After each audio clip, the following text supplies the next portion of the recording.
Hello and welcome to the big finale live stream. This is the final event in Kent Giving Week, and so far this week we have raised £13,680 and 55 pence towards a goal of £25,000. So in 4 days we have raised £13,000, and in 4 hours we've got to get the final 12. So no pressure, everybody.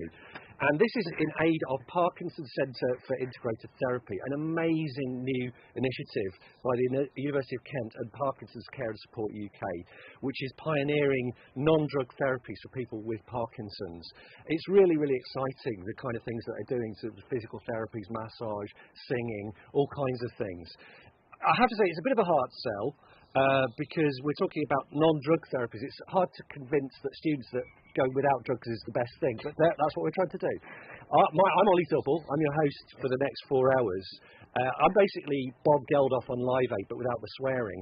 And I'm very happy to be joined for this endeavour by 5 student co-hosts. I've got basically 2 Daniels, 2 Hannahs and a Roy. And the first of our Daniels is Daniel Lambert. Hello everyone. So they've got to start with the best Daniel and the best person to start off with, of course. Okay. Didn't you agree, Ollie? Well, I don't know about that.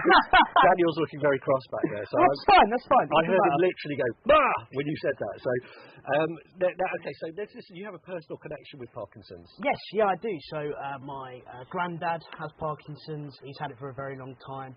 As well as my fiance's grandma as well. She has Parkinson's. She's recently undergone a lot of surgery, brain stimulation surgery to help her Parkinson's as well. So yeah, very close to my heart, and I'm really glad to be doing this today. And obviously one of the things with any medical condition is that the NHS is likely to promote kind of surgical procedures and drugs.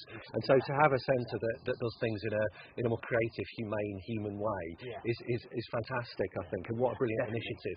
So if you're thinking, give us your money. That's me being Bob Geldof and missing out a crucial word there. Okay, so we've got 4 hours of fun here.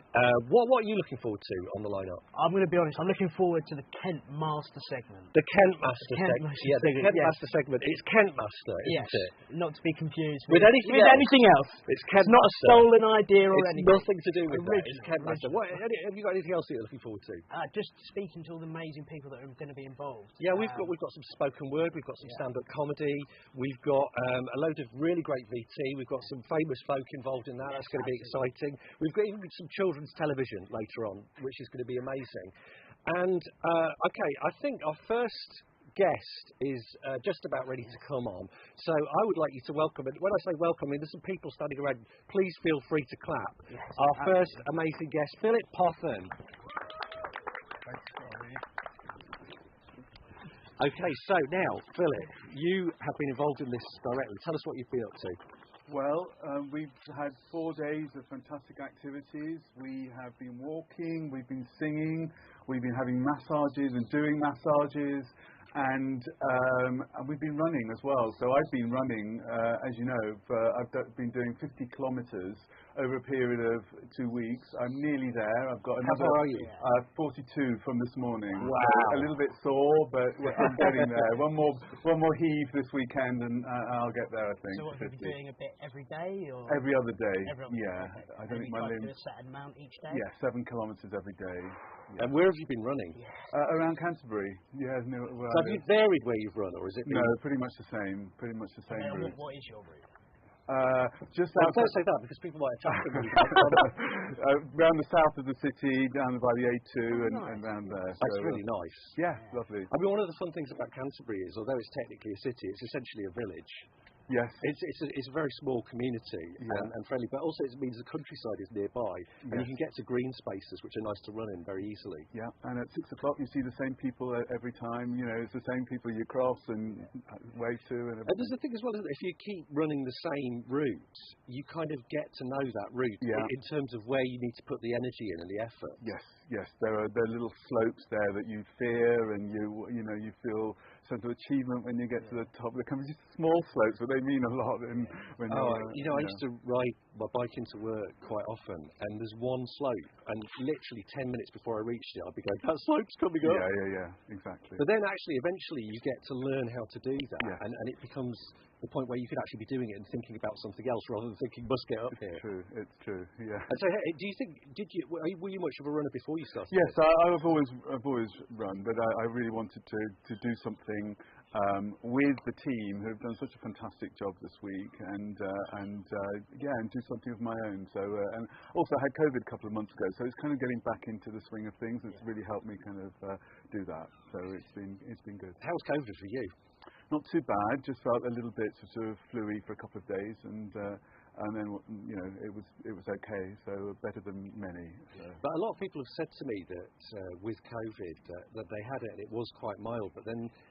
And they seem to get over it, but then it kind of lingered. And so doing exercise is presumably a really good way to... I think it is, and obviously you have to take care, but I think for me it's definitely been a good way. I left it long enough to then start doing exercise. And what's your normal role in the university? I mean, for the sake of the viewers. So I'm the Director of Engagement, which means I look after communications and the philanthropy team, alumni team, civic mission, international partnerships, and it's quite a varied portfolio. But this is directly kind of related to your role? Absolutely, yeah. This has been really key. We've been talking to the team and supporting them in everything they've done. I mean, they've done the hard work to organise this, but really important to me to lend my support to it and to thank everybody, not just the team who've done all the hard work, but those around the university and beyond who've kind of become involved, who are helping to raise money, who's donated money.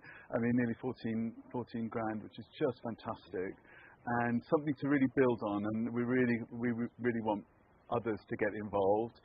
It's a fantastic cause for the university to get right behind. It's all about, and this week has been all about learning. It's been about how do we, about finding out about what these different therapies are that the Parkinson Centre is going to be promoting and delivering, and finding out more about how that's going to transform the lives of people with Parkinson's. Because I think that's the thing, isn't it? That I think the thing that's difficult to understand for people who perhaps haven't lived with a long-term health condition is that it affects many aspects of your life, and it's something that you have to be on top of all the time. Yeah. And so things that can improve the quality of people's lives are, like, it's a very extraordinary thing for that to happen. Absolutely. We saw a couple of weeks ago, we had a fantastic concert in the Collier Ferguson just before Giving Week, but it was a really powerful demonstration of the kinds of therapies that the centre will be promoting. We had Parkinson's, people suffering from Parkinson's singing. They're not even able to speak, but they could sing. And it was incredibly moving. So we saw the centre almost in action, and it was really powerful. So I would say to anyone watching, do find out more about the centre and get behind this fantastic initiative. Absolutely, and you can donate. There's a link at the bottom of the live stream where you can donate. And so 2 minutes, I think. Yeah, okay, we've got to fill in for 2 minutes. That's all right. I think what I think is really interesting about the singing point is there's something. I mean, I think sometimes our culture undervalues creativity as if it's an extra alongside the necessities. But I think what's incredible about the idea of using singing to help people for whom speech is impossible or difficult, it really gives light to that idea.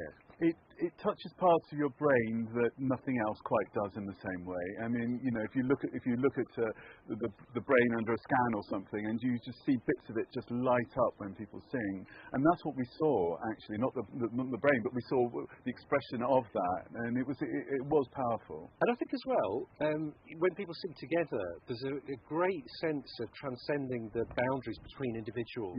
Yes. The sound of being surrounded by other people's voices and your own voice disappearing into that group sound is an incredible experience. It is, and also it can trigger memories as well. So as I say, it just lights up all parts of your brain in that extraordinary way. And it's about being creative as well with your voice and with other people. Okay, so thank you so much, Philip Pothen, and thank you so much for leading from the front and doing that amazing 50k run. That's amazing. And thank you both for your support. We're delighted.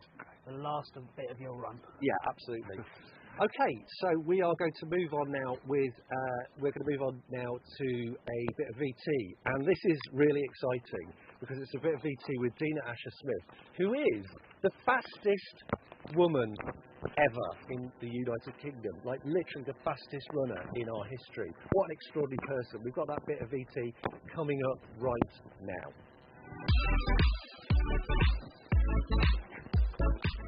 Hi, I'm Dina Asher-Smith. I'm an Olympic athlete and Britain's fastest woman ever. As an athlete, I obviously fully understand the importance of being healthy, staying active, and the importance of keeping moving to your general health and well-being. And that's why I'm supporting the University of Kent's Moving Challenge. So from the 1st of April to the 13th of May, we're asking people to sign up and get active in whatever way that they choose. That can be running, walking, cycling, swimming, whatever you want to do, you can do it. And we're going to do that to raise money for the first ever Kent Giving Week. This year we're trying to raise £25,000 to fund a year's worth of exercise classes to help people with Parkinson's disease live for better for longer as part of the new Parkinson's Centre for Integrative Therapy. Obviously being active really helps your physical and mental health, so I'd encourage you all to get involved, and obviously it's for an amazing cause. So thank you very much, and I hope that you're all well.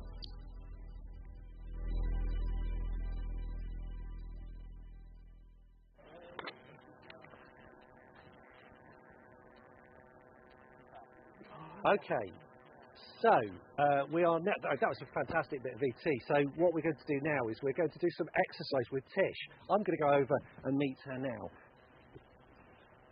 Hello. Hello, Tish. How's it going? I'm good, and you? I'm all right, thanks. I've brought this in case people can't see who's there.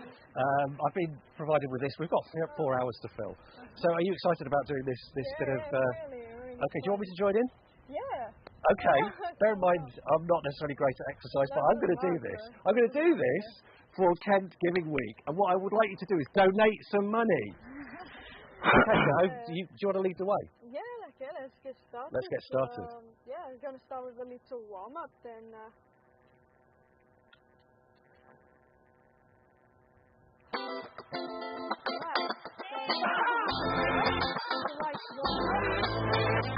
My students are really having a laugh over there. It's like deja vu when I think of you. I get deja vu when I look at you. It's like deja vu when I think of you. I'm really hoping I don't lose my white hat. I get deja vu when I look at you. It's like a dream come true. Deja vu, I get deja vu. Deja vu, deja vu. Deja vu, I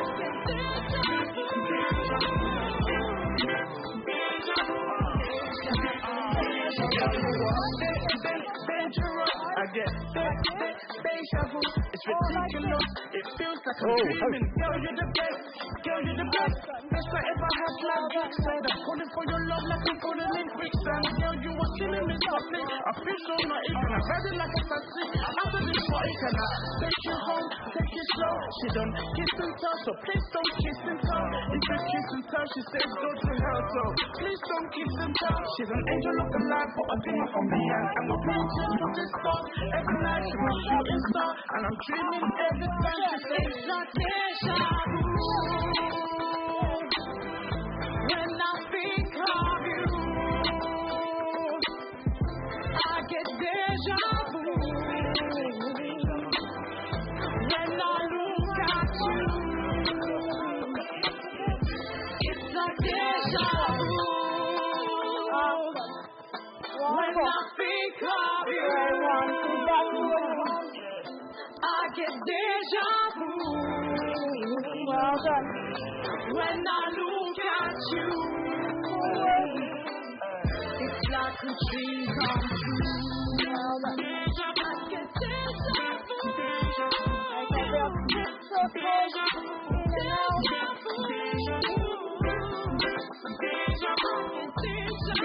Deja vu. Deja vu. I'm dreaming. Someone reach me when you kiss me and you touch me. You say that you love me. I feel roses thinking he loves me. He loves me up. He loves me. He loves me up. He loves me. He tells me every time he looks in my face.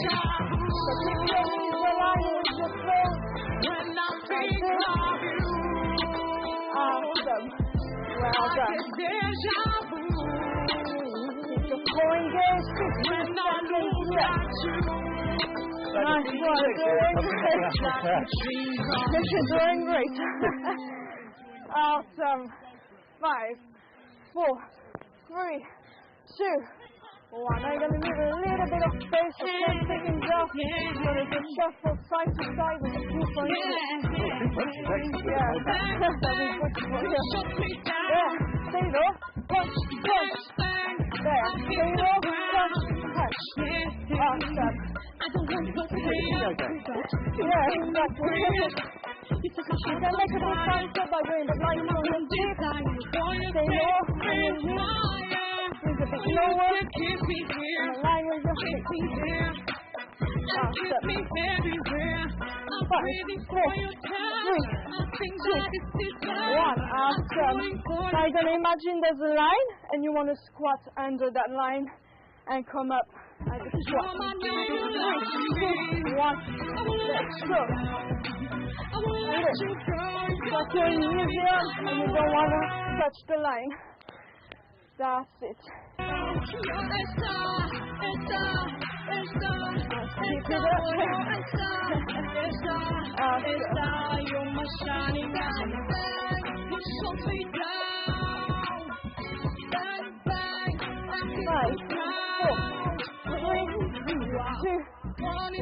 Awesome.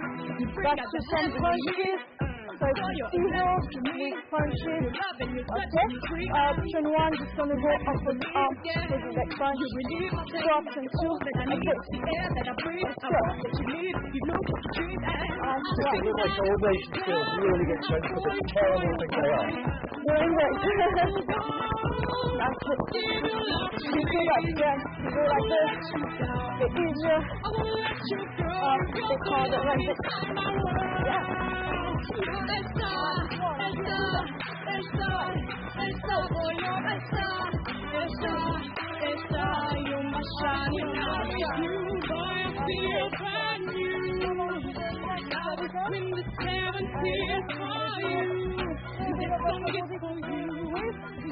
Alright, so we're 10 seconds up. So we're gonna get started with backward arm swing. Get started. Let's go here. So side to shoulders back. And right here. That's it. Keep it up. 10 seconds left. Well done. 4, 3, 2, 1. Okay, 10 seconds up. 10 mountain climbers and 1 push-up. 3, 2, 1. Let's go. 1, 2, 3, 4, 5, 6, 7, 8, 9, 10. So you can do on your knees the push-up. Elbow 45-degree angle at the back. On your toes. That's it. 3, 2, 1. Okay, let's do some back extension. 2 more exercises. 5, 4, 3, 2, 1. Let's go. Here, squeeze the glutes and squeeze your shoulder blades as you come up. And walk your back and your lat. Awesome, well done.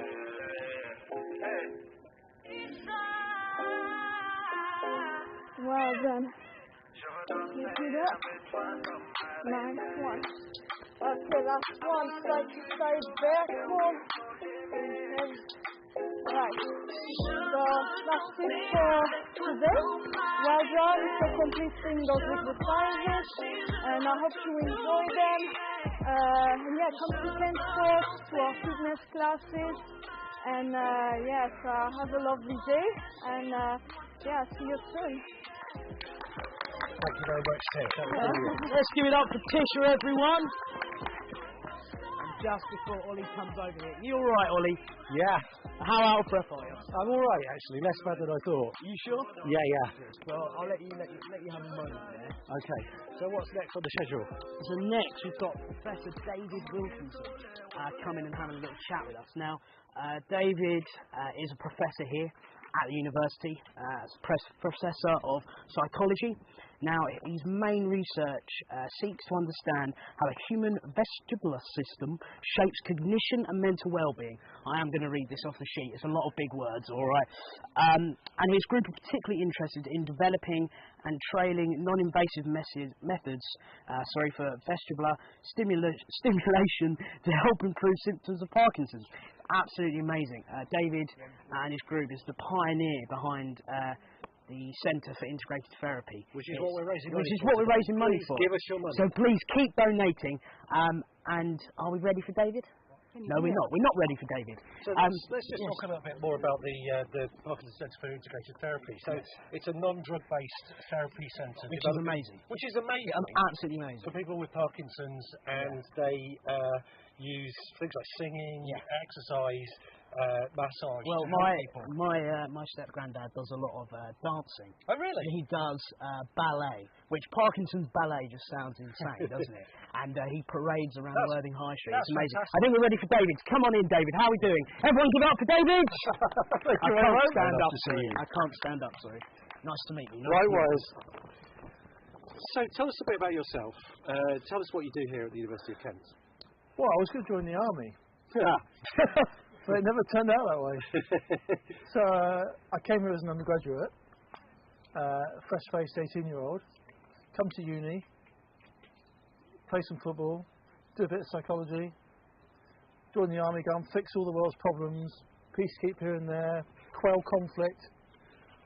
That was what was going to happen, but it didn't turn out that way. There was a brief episode of wanting to be a Premiership footballer, but it didn't last very long. To be fair, that's an aspiration that most people leave behind. Yeah, it's probably. I don't think I've left it behind. That's the problem. On the slow side. So came here and then, quite unexpectedly, as part of a project, found myself in front of somebody with a brain injury, someone of my own age, who'd gone out on a Saturday evening and had a terrible car crash and gone through the windscreen. And just remember sitting there, and part of me was terribly sad and upset, and the other half of me was thinking, what is going on in your brain now? Which bits can be fixed? Which bits can be helped and supported? How far could you ever go with your rehabilitation? It's kind of split emotion, which is quite interesting. And then a few weeks later, I came across someone else as part of the study again who had had a brain injury, and again, I felt really sorry. But another bit of me was thinking, how can we help? What can we do? And at that point, things became quite set. We're going to hear a bit more about your neurostimulation research later on this morning, but can you tell us a bit more about that now? Just how did you get to it? How did you pioneer it? Obviously, you told us the story about the person you knew, but sort of then the steps from there. Yeah, so fast forwarding now from then to when I was in the US at Harvard, and we started playing around with this brain stimulation system that the engineering department had given us, and we stimulated this one chap who had had a stroke 20 years prior, who couldn't recognise anything for toffee. And within 10 minutes of receiving this brain stimulation, he started to recognise things and remember. Wow. And we 10 minutes? We didn't really believe it. Yeah, luck, chance, whatever. Yeah. But it was sufficiently compelling as to we kept him coming back, and he kept on getting better. Yeah. So, hold on a second, there might be something in here. Yeah. At which point my contract expired. Oh. So I managed to convince the university for me to bring all my stuff back to here, Kent, where I started lectureship. And that's where the road really started. And we continued to work with people with brain injury, because that was the initial success. And it rolled from there. We linked up with a medical device company in the US who were keen to give us their kit free, to help guide us free. And success builds success, right? Yeah. And we moved to migraine. We got regulatory approval. And then the pattern of improvement we were seeing in people spoke to Parkinson's. Parkinson's, as I go on to tell you, involves a whole range of difficulties and disabilities. And we were seeing a lot of those disabilities improved across the whole range of people with brain injury who had just one or a few of them. So at that point I thought, okay, we've got to go to a condition that's got multiple symptoms, multiple features. Parkinson's is clearly the target. That happened in 2015. One chap we started working with again, the chap who lives in Hyde, and we applied stimulation to him twice a day for 2 months. He did it at home by himself, and he went from being stuck in the armchair, disinterested, not communicating with his wife. He went over 2 months from that to going out walking, to playing cards, he was helping with the housework. He was going down the pub, much to his wife's my partner's gran has just received brain stimulation surgery as well, and we've been in this sort of couple of weeks, the shaking just completely stopped. It's just incredible, absolutely incredible, and to hear all this, it's just amazing. Yeah, we're really excited by it. So it all just needs to be brought together onto a public platform now. It needs to be made more accessible. 100%. And it needs to be integrated with other therapies that are around. At the moment, we've just looked at it in isolation to really try to understand what it can do. But of course, for it to be integrated properly, you need to bring in all the other treatments for Parkinson's. Yeah. So it's to see how it complements the other therapies. Exactly. Yeah. So now this event and the whole week, Kent Giving Week, has been about raising money for the Parkinson's Centre for Integrated Therapy. Can you tell us a bit about that, please? Yeah. So the journey with the brain stimulation brought us here. We did a clinical trial with the stimulator in people with Parkinson's, and when we were just working with them, we began to realise how little community support and provision there is for them. So quite aside from the benefit we could bring them, it was clear that they also needed access to physiotherapy, to psychotherapy, to help with their well-being and their mood. They needed dietary and nutritional advice, because we know what you put into your body with Parkinson's can affect your symptoms. They needed massage, they needed speech and language therapy, a whole host of what we describe as non-drug therapies. The drugs are very important in Parkinson's, but Parkinson's is a multifaceted condition that needs a multifaceted treatment approach, which means combining drugs with all these other non-drug therapies. And the folk were just telling us that we can't get hold of them. Yeah, we're on a 3-year waiting list for the NHS. When we finally get to the appointment, because it was 2 or 3 years ago, we've now got different needs. On top of that, once I have the programme, I can't re-enroll and have more. So, coupled with the need to present neurostimulation to people more easily, we figured that you have to bring all this under one roof. You have to give everyone easy, simple access. And of course, once you can do that, you can begin to coordinate the treatment. You can come up with rehabilitation prescriptions that really are tailor-made to individual need. It's funny you say, isn't it? Because Parkinson's is so dependent on the individual, isn't it? Yeah. Like my granddad's needs are so different to some of his friends. He's always talking about how some of his friends with Parkinson's are totally different to him. Like they nod off and they can't, they get so tired really quickly. So I think that's what sounds so amazing about this centre that you should keep donating for. Is the fact that it sounds like it'll be able to help the individual and the individual cases.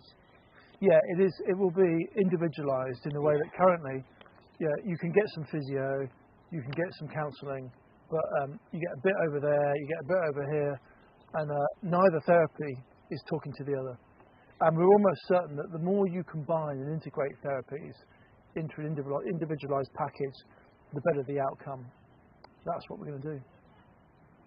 Okay, so I think we've got a bit of VT coming up about the centre, which will give us more information about what it does, and it'll give the viewers at home a bit of an even clearer idea of what's going on there. But thank you very much indeed. Yes, thank you. Pleasure. So much. Thank you. Honour to meet you. Thank you very much.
So that was amazing, wasn't it? What we've got now for you is we've got some people coming on to talk about the neurostimulation research that we've already spoken about a little bit. So I'd like you to welcome, please, Laura Smith, Jade Fawkes and Danai Marion.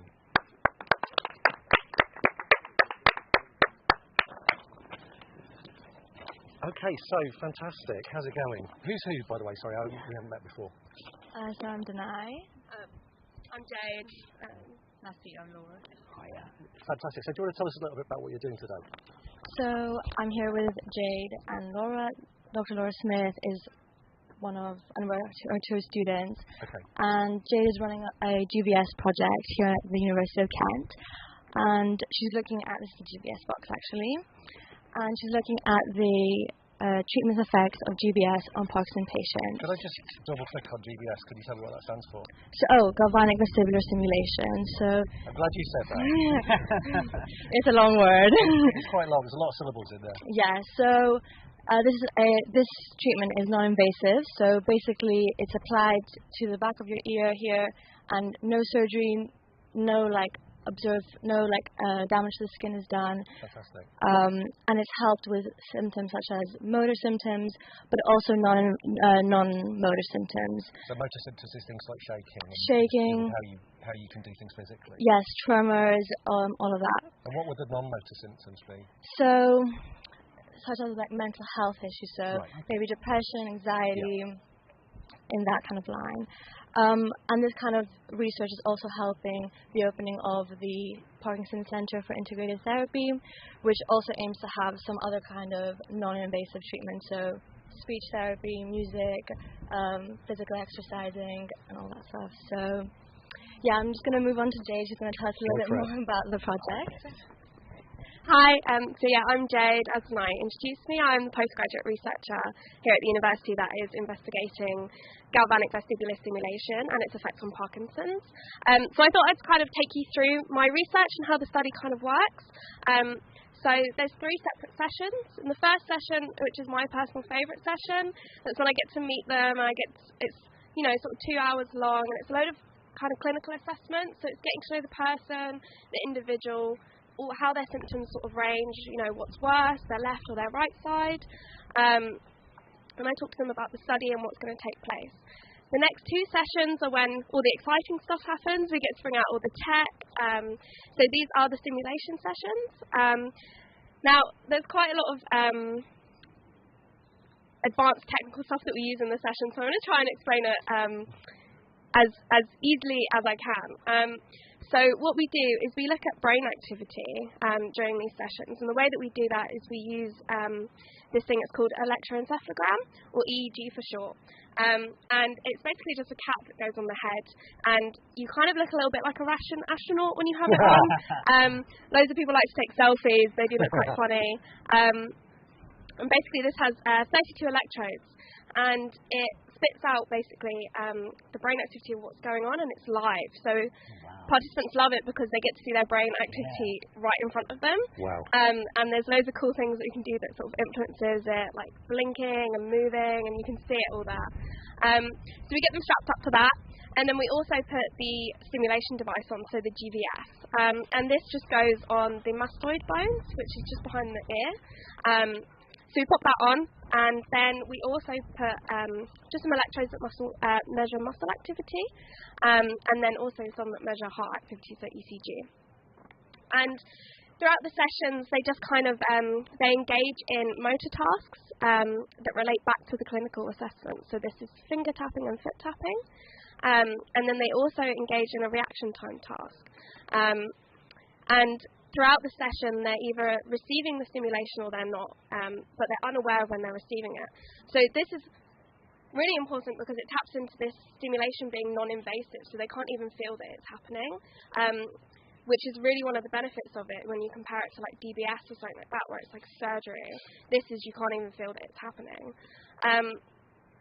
And then, so what we're looking at really, so that's the session sort of in brief, but what we're looking at is a certain action potential, so the way that the brain talks to each other, basically. We're looking at a certain action potential that's related to voluntary movement. And the hope is that when they're receiving the treatment, this action potential is going to look the same as what it does in a neurologically healthy person. And then we're also looking at heart rate and all that. And basically, we're just trying to prove that this treatment is working. So previous to my research, David Wilkinson performed research with the caloric vestibular stimulation that Laura's going to show us. Oh, fantastic. And showed that it was alleviating the symptoms, as Denai said. So my project is basically trying to biologically prove that it is working. So then we can go on, to the NHS and be like, look, it's working. But yeah, that was it. Kind of, I think that made sense. It did, and also I like the idea that you can't even feel it happening. Because when you hear of sort of electrodes to the brain, it's not your first thought. Your first thought is sci-fi and things like that. Well, I mean, they do kind of look a bit part cyborg because they've got so many wires attached to them. It does look really cool. But yeah, they can't feel a thing. And everyone is really shocked by it. Fantastic. Yeah. So Laura, you're going to tell us about this other bit of kit. Yeah, thank you both so much. I'm a lecturer in the psychology department, and it's really great hearing the students talk about the research, and that's one of the key things we really aim to embed in the centre is these student projects allied getting these practical skills. So it's quite a proud moment for me hearing the students talk about these today.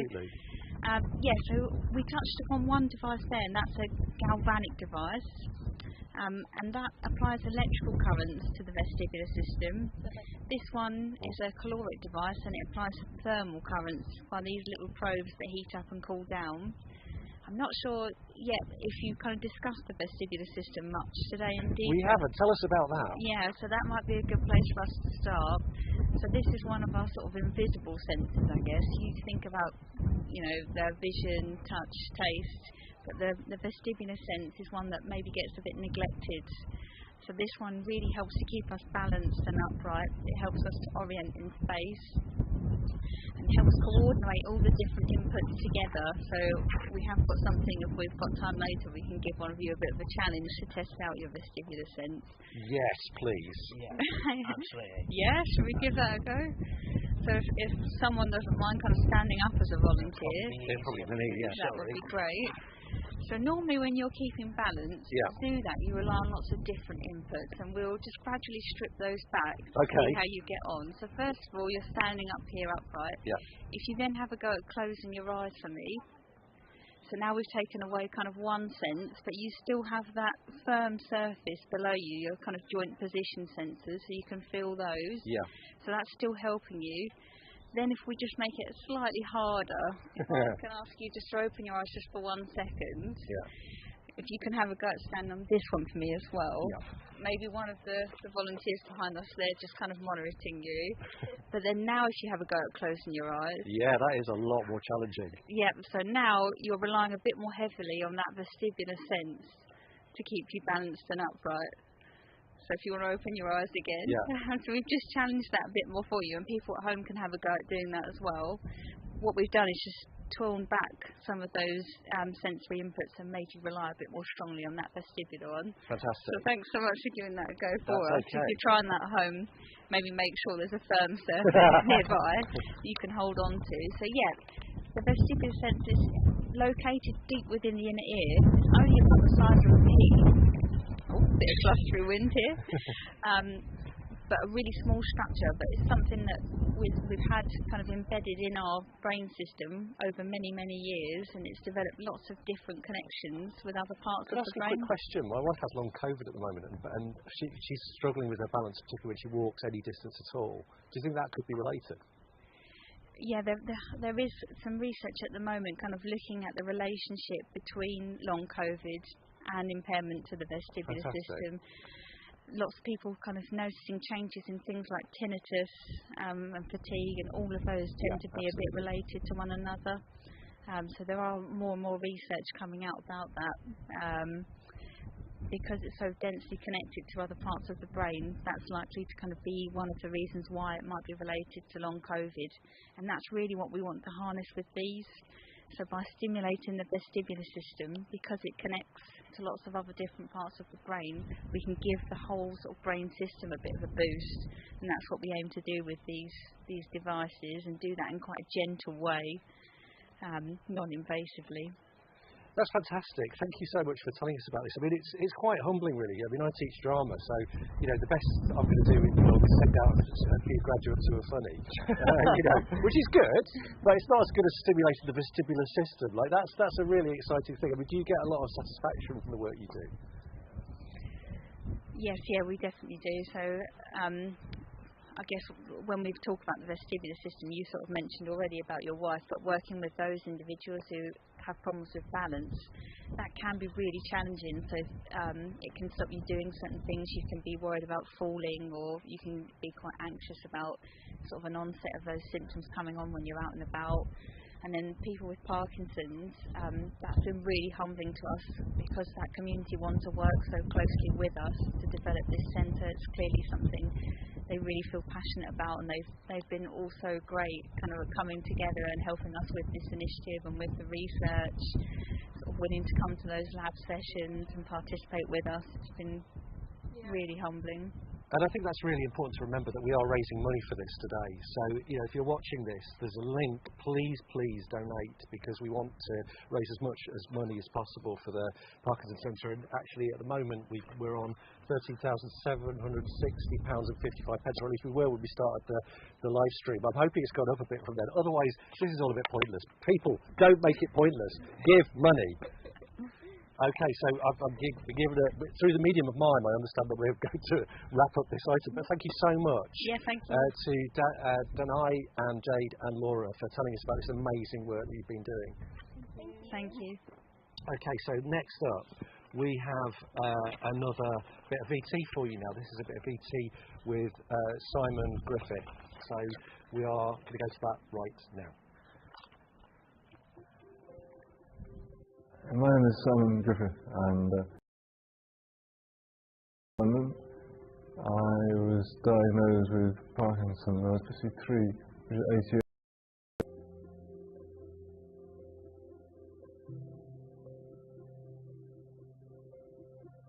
For Parkinson's patients,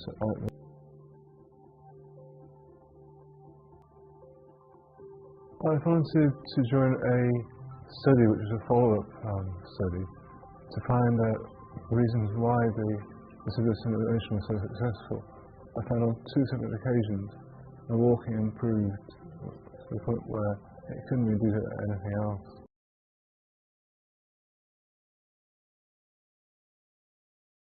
Even a small improvement in Parkinson's symptoms is essentially life-changing for both the person with Parkinson's and also the people around them as well.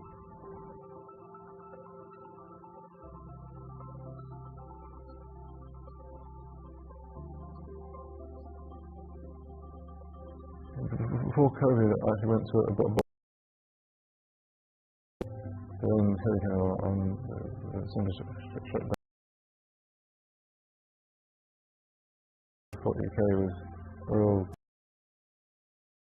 I found these helped me by very practically improving my fitness, my flexibility and strength, for example. And that's a very big thing to help. But something which is so well run by the charity.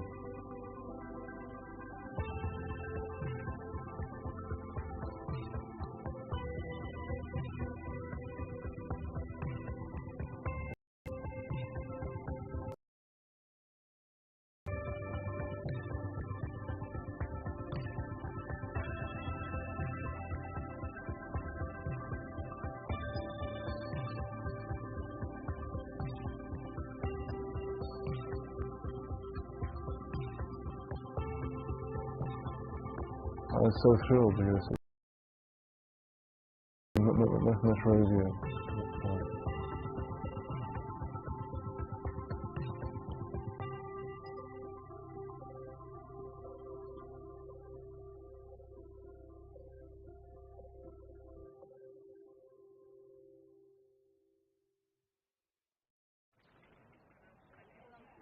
Fantastic, welcome back. We are here on the live stream raising money for the Parkinson's Centre for, I can't remember the title, Centre for Integrated Therapy, of course it is.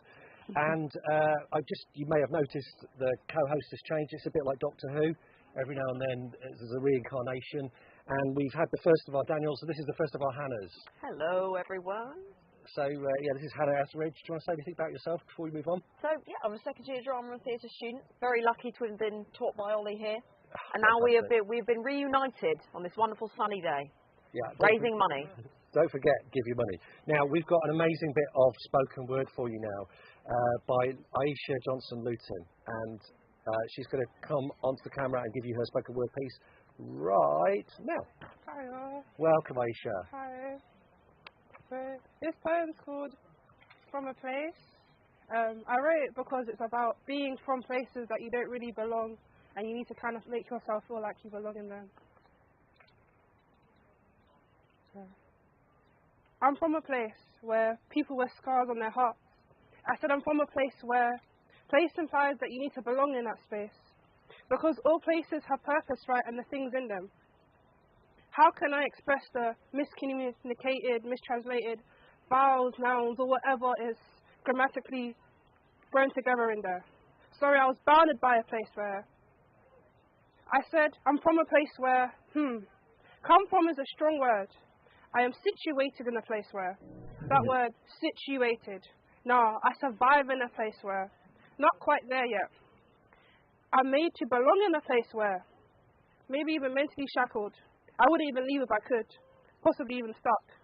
No, I can't say that, I guess. I was imported to a place where, now final try, I'm a being in a place where, that's the best word you see. Every time I return, a piece of it always changes, a fractions even decay, turning or fading. Or should I say faded? As one's memories grows, another one has to die in the world. Ain't we all just fighting for a place of our memories, in these chopped up spaces, far away from the real truth? You see, we're constantly haunted and stuck, bounded, blindsided by the past. This place turned strong into being an art. No wonder why we put up our defences.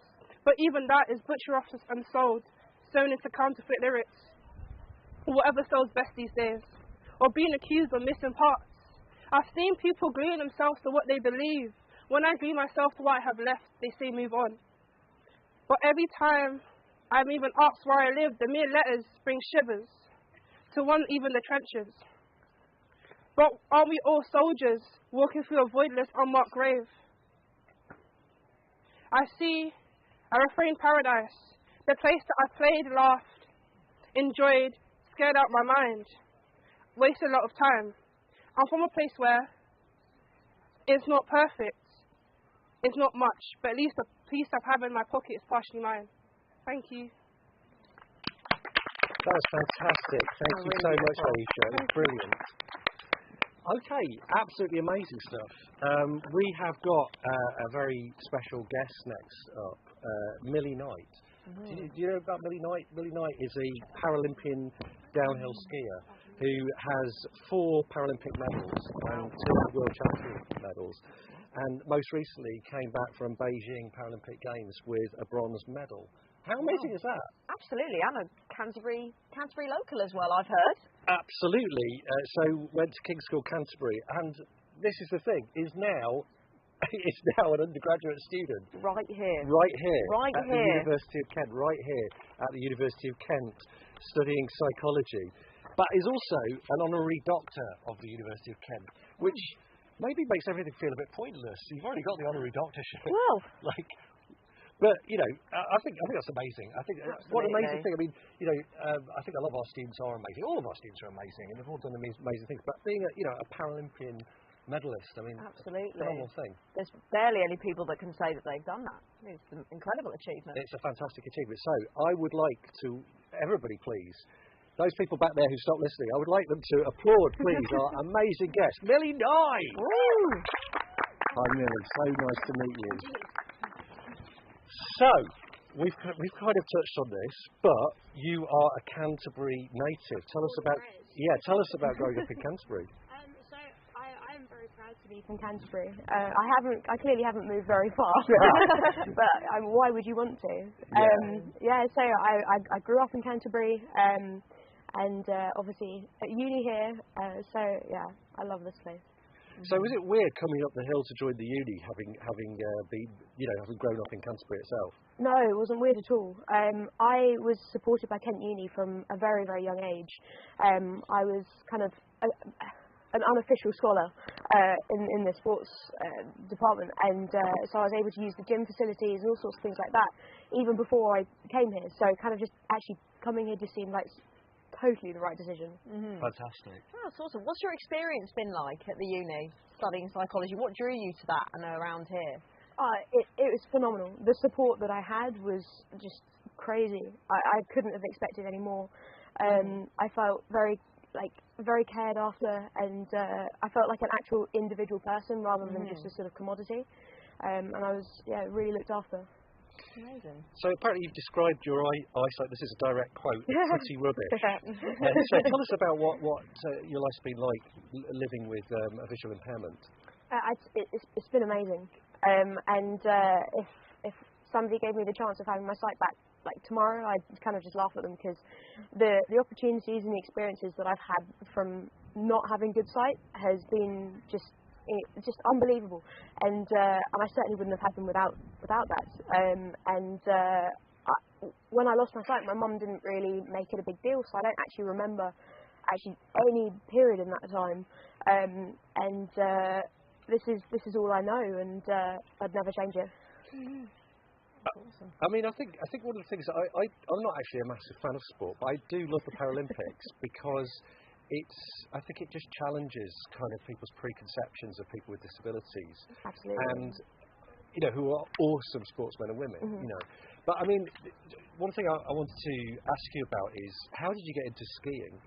Yeah, it does seem a bit crazy, doesn't it? Right, well, I wasn't going to say that. I'm glad you said it. Yeah, I mean, we have this wonderful hill here, but it's not quite the slopes of the Alps. It is strange, but when my mum found out that I was losing my sight, she was like, "Oh, well, we've already got a ski holiday booked. You're coming too." And that's kind of how I got involved, really. I just loved it, and at the time I was rubbish at sports, rubbish. And I kind of just found a sport that I could do. It makes me think of I've got two children with they're grown ups now, but with a long-term health issue, which is sometimes considered a hidden disability, diabetes. Yeah. And one of them was diagnosed, maybe 4 days before we had a camping holiday booked. Right. And it was the same sort of thing, really. We wondered, should we cancel this, yeah. because it's a pretty big curveball, but we didn't, and I'm so glad that we made that decision, because it made everything feel more normal and positive from absolutely. And I think my mum and my school and everything at the time, like, not making a massive deal about it has meant that I don't make a big deal about it. I do lots of talks and speeches and things like that, and then at the end of it I'm like, oh, I actually forgot to say I was visually impaired. It's something that's not an issue to me at all. It's not even something I consider as very important. It's just, Millie and she's also visually impaired. It's not what defines me. It's just something that I have to work through, and it makes my life interesting. Yeah. I mean, okay, at the risk of sounding crass, but literally, how does it work? Well, you're skiing downhill. And you have visual impairment. Tell me how that works. So I ski with the guys, and he skis kind of within my range of sight, so about 2-3 meters, and we communicate through Bluetooth headsets and our helmets. We both have microphones and earpieces,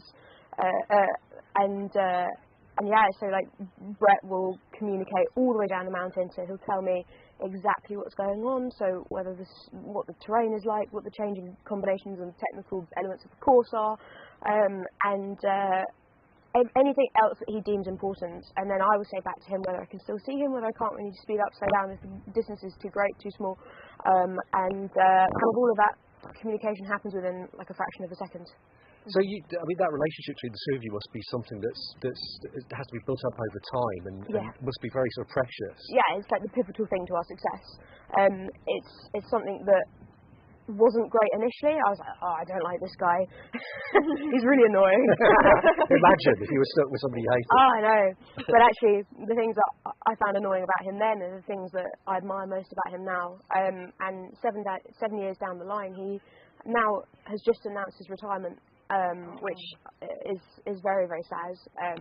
So I'm now on a quest to find somebody new. Wow. Yeah. And I mean, you said 7 years, so at the age of 15, you were the GB flag bearer, the youngest person ever to compete at GB for the Sochi Paralympics in 2014. Yeah. Tell us about that experience. That's an amazing thing. Yeah, it was. So it was on my 15th birthday that I found out. That's crazy. It was a crazy time, and I can't believe, I really can't believe that I actually went. I was told that I was on the long list, and they were like, oh, well, you have such a slim chance of going to these games that if somebody dies, that will be your way in. And I was like, oh, crikey. To murder, really. Yeah, and then so obviously when I got the phone call, it was like, who's died? But nobody had, and I'd qualified in my own right, and then obviously being chosen as the flag bearer was just, like as a 15-year-old, I kind of, the games almost sprung on me, and it was kind of like, oh my days, what is going on?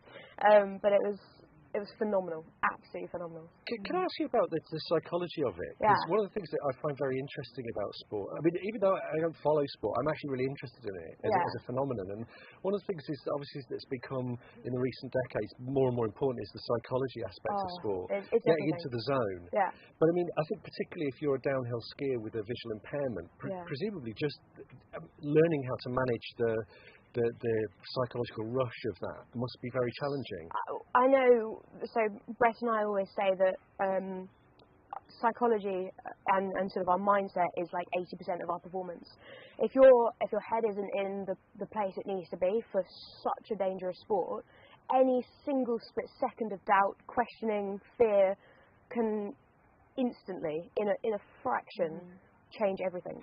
And you know, you can be going from 120 miles an hour to be flipping and landing on your head. You know, it's not a sport where you can be sort of not in the right mindset.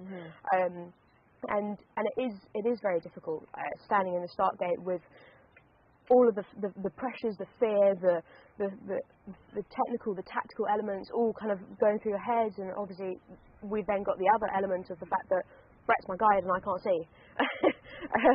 So it's absolutely everything. And then especially when, well, two things really. One, for me, starting as a very, very young child to sort of the 23-year-old semi-mature person that I strive to be. I love semi in that sentence. I know.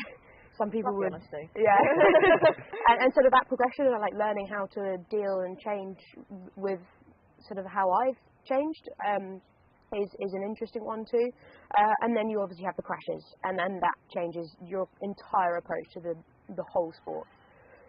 Yeah, it's interesting. I mean, although it's not obviously it's not the same thing, but you know, I teach and practice a little bit doing stand-up comedy, and I think it's really interesting. I mean, Hannah, you do that as well. Yeah, of course. Getting your mind into the right place. Oh yeah, absolutely. When you're terrified. Yeah, I mean, if you've got that split second of fear, I guess the key is just you keep going. Yeah. You've got to keep going and have that direct line, like you've said. Exactly. I suppose the main difference is that if we mess up, it's just we stumble over a word, whereas if you stumble over a hill, a mountain. Yeah, exactly. But it's a similar sort of mindset, isn't it? So yeah. Well, that's one of the reasons I'm interested in it. So tell me, what's your most memorable achievement? My most memorable achievement? I don't know. It's not actually the ones where I've won gold. That's so what. Although I love the fact you just dropped that in. Not wrinkle there. Like, I don't really remember winning my first World Championship title because I'd had a massive crash in the finish line. And I was concussed. So then, when I was going through the interviews, it was only until the third interview that they were actually like, "Congratulations, you've just become world champion." And I was like, "Oh!" So you were being interviewed and you didn't even know? No. That's amazing. Yeah. So you're having to just style it out. Yeah. So I don't know if I can count that one as memorable. It's literally not memorable. It's literally not memorable. But kind of like winning our bronze in Beijing was probably one of the most like sensational medals and moments for us, because it was the least expected, the most fought after, and yeah, to us it felt like gold. So it's, yeah, probably that one. I mean, even just going to Beijing must have been amazing. Yeah, it was, you know, something that we kind of thought wouldn't actually end up happening, and with all my concussions and injuries and things like that that I've had over the last couple of years, we didn't think we'd qualify. And then obviously the pandemic hit, and then we thought, oh, it might not even run. And so actually getting there was an achievement in itself, and it was some experience. I mean, admittedly, I fell over on day one, and hurt my I hurt my knee a little bit. Ow. It was the most pathetic fall. It doesn't even deserve speaking about, really. But unfortunately, I knew kind of in that instant that I'd hurt myself. But I was like, I can't say anything because I know that my medical team will pull me from these races. And so we kept going, and towards the end of the races, I was like, I'm in so much pain. Oh, no. And so I eventually sort of told my physio, I was like, I think I've got a bit of a sore hamstring or something, maybe it's a bit tight. And so he strapped on my leg really, really tight. And then when I came home, I had obviously MRIs, X-rays, things like that. And I had tore my LCL in my knee. Double click. LCL stands for lateral collateral ligament. I'm glad you said that. And then because I kept skiing on it, I then fractured the head of my fibula. That's very painful. Yeah, it was. So then I spent like the last couple of weeks like in a full leg splint and crutches, and suddenly going from like running for the bus to walking very, very slowly on crutches to the bus. Well, I feel your pain because I broke my femur in 2015, and nasty, I had to learn to walk again, and I was on a frame, then 2 crutches, then a crutch, then a walking stick, and I think it makes you realise how much you take things for granted. Oh, absolutely, yeah. Well, cause I then couldn't use my white stick, so it was like, what do I prioritise here? Oh, that's really difficult. Being able to walk or being able to see. Yeah, that's really tough. So also, of course, leading up to Beijing, as you sort of alluded to, it was COVID time. So how did that affect the training process? It did affect it quite a lot, and obviously, hence not being graced with mountains, our direct competition and rivals were. Which were your direct competition? So Austria and you know, places that have mountains. Yeah, exactly. So like during the pandemic, obviously they had skidoos, so they were going up and down, training, and I was kind of like in my garden with my skis on, you know, like. So obviously we lost a lot of time there, but it's certainly not an excuse because you know we don't like excuses, and so we then had to play catch up a lot. But thankfully we were given exemptions to travel, so that meant that we could actually still go to the races and compete and get snow time, which was an absolute lifesaver. But it was certainly interesting, and we had to stay on our toes a lot. We'd think we were going to one place, then they went into lockdown, and if we went to that place, we couldn't go to that place because they're in quarantine, and I just felt like a walking, talking PCR by the end of it. But also, I mean, you know, it makes the achievement of the bronze medal even more extraordinary if you had that disadvantage of not being able to train in the same way as some of the other teams. Absolutely, and the Chinese team were competing and training on that hill all year, and so. You know, we had also that disadvantage that we hadn't ever skied on that hill before, and obviously because it was 100% man-made snow, like it was very, very different snow to what we're used to, and the actual hill itself was man-made, so it was actually designed. It was the most exciting and enjoyable course I've ever skied, I must say, but it was lots of challenges to face. Yeah, that's absolutely amazing. And of course, the other thing about you, as we referred to before, is that you are studying psychology at the University of Kent. So tell us about why psychology. Well, as you know, psychology is like the most important thing in sport, in my opinion. I had a sports psychologist who was absolutely beyond pivotal of my performances, me still skiing, basically, and her work and how that affected me is kind of obviously sparked an interest in psychology, and that's then what I wanted to do. But I had to so I'm currently intermitting because of, you know, some ski commitments. So that's a good reason. Yeah. Oh yeah, of course. Yeah. So when you're looking at sort of, so you've been able to look at the issues relevant to sports psychology in your degree. Yeah. And so if you looked at things like flow and things like that, you know, this concept of flow. Yeah, exactly. And there's like thousands of other concepts and techniques and tools that have been so useful that I've learned through psychology into my skiing, and I think that's a really nice little advantage that. I mean, it's fantastic. I mean, because again, going back to the thing about performance, the flow is a fiendishly difficult name to spell and pronounce, but something like Csikszentmihalyi is the pioneer of flow. But one of his books is about creativity and flow. Yeah, but of absolutely. course, flow relates to sport too. Absolutely. But I just want to pick up on this thing of balancing. So you've already mentioned that you've had to admit to work with the skiing, but also the advantage that doing psychology gives you in a sense, because it gives you insights that can help practically with your skiing. Oh, massively so. I always say that when my mind is active, when my mind is working, I perform better when I'm skiing.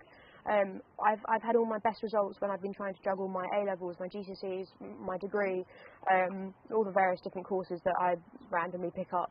And that then gives me the sort of, it's not all consuming, it's not just skiing.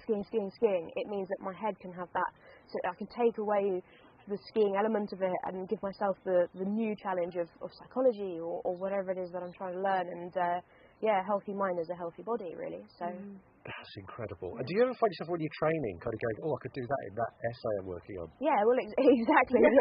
Yeah. Reference me. Oh, excellent. I always love being heckled by a robot. It's my favourite Wonderful. thing. I don't know when those things come on randomly. So random. Obviously you've achieved a lot in your life. Except for a degree.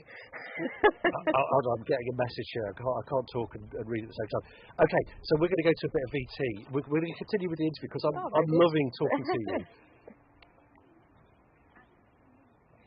Yeah, 10 minutes more. We're going to have 10 minutes more, but we're going to break it up with a VT now, I believe. Is that right? Okay, and the VT is... It's the VT. It's sort of like a slightly shuffling walk, stiff muscles. Are frustrating, but the anxiety and depression was certainly the worst thing. At my lowest ebb, I was literally suicidal. I started painting pictures, and I did it initially. It was just for me, and it was something that I could do, and I found was quite therapeutic because you would get so engrossed in it. And I also found this that particularly it helped to still my tremor when I was concentrating deeply. When I found out about the centre, and this was happening, just up the road from where we're living now, I was really excited about it. The possibility of accessing therapists which weren't necessarily available to me in one place, and being, the whole thing when I met the people involved, they were very enthusiastic. Not only were they enthusiastic about the concept of the centre, but what was really kind of refreshing was that they really wanted to know about the experience of people like myself and others with Parkinson's. I personally donated to it at the beginning, and then when I was selling paintings, I would say to the people, don't give me the money for it, send it into this centre that's coming along. But for most people with Parkinson's, they're going to get treatment from the NHS, and what's on offer there is either pharmaceuticals or surgery, and that's a bit like somebody trying to play golf with half a set of clubs. What you're looking at here is a centre which is going to try lots of different approaches, which may or may not work and may not work for everybody, but it's certainly worth exploring. And I think it's a worthwhile thing to support.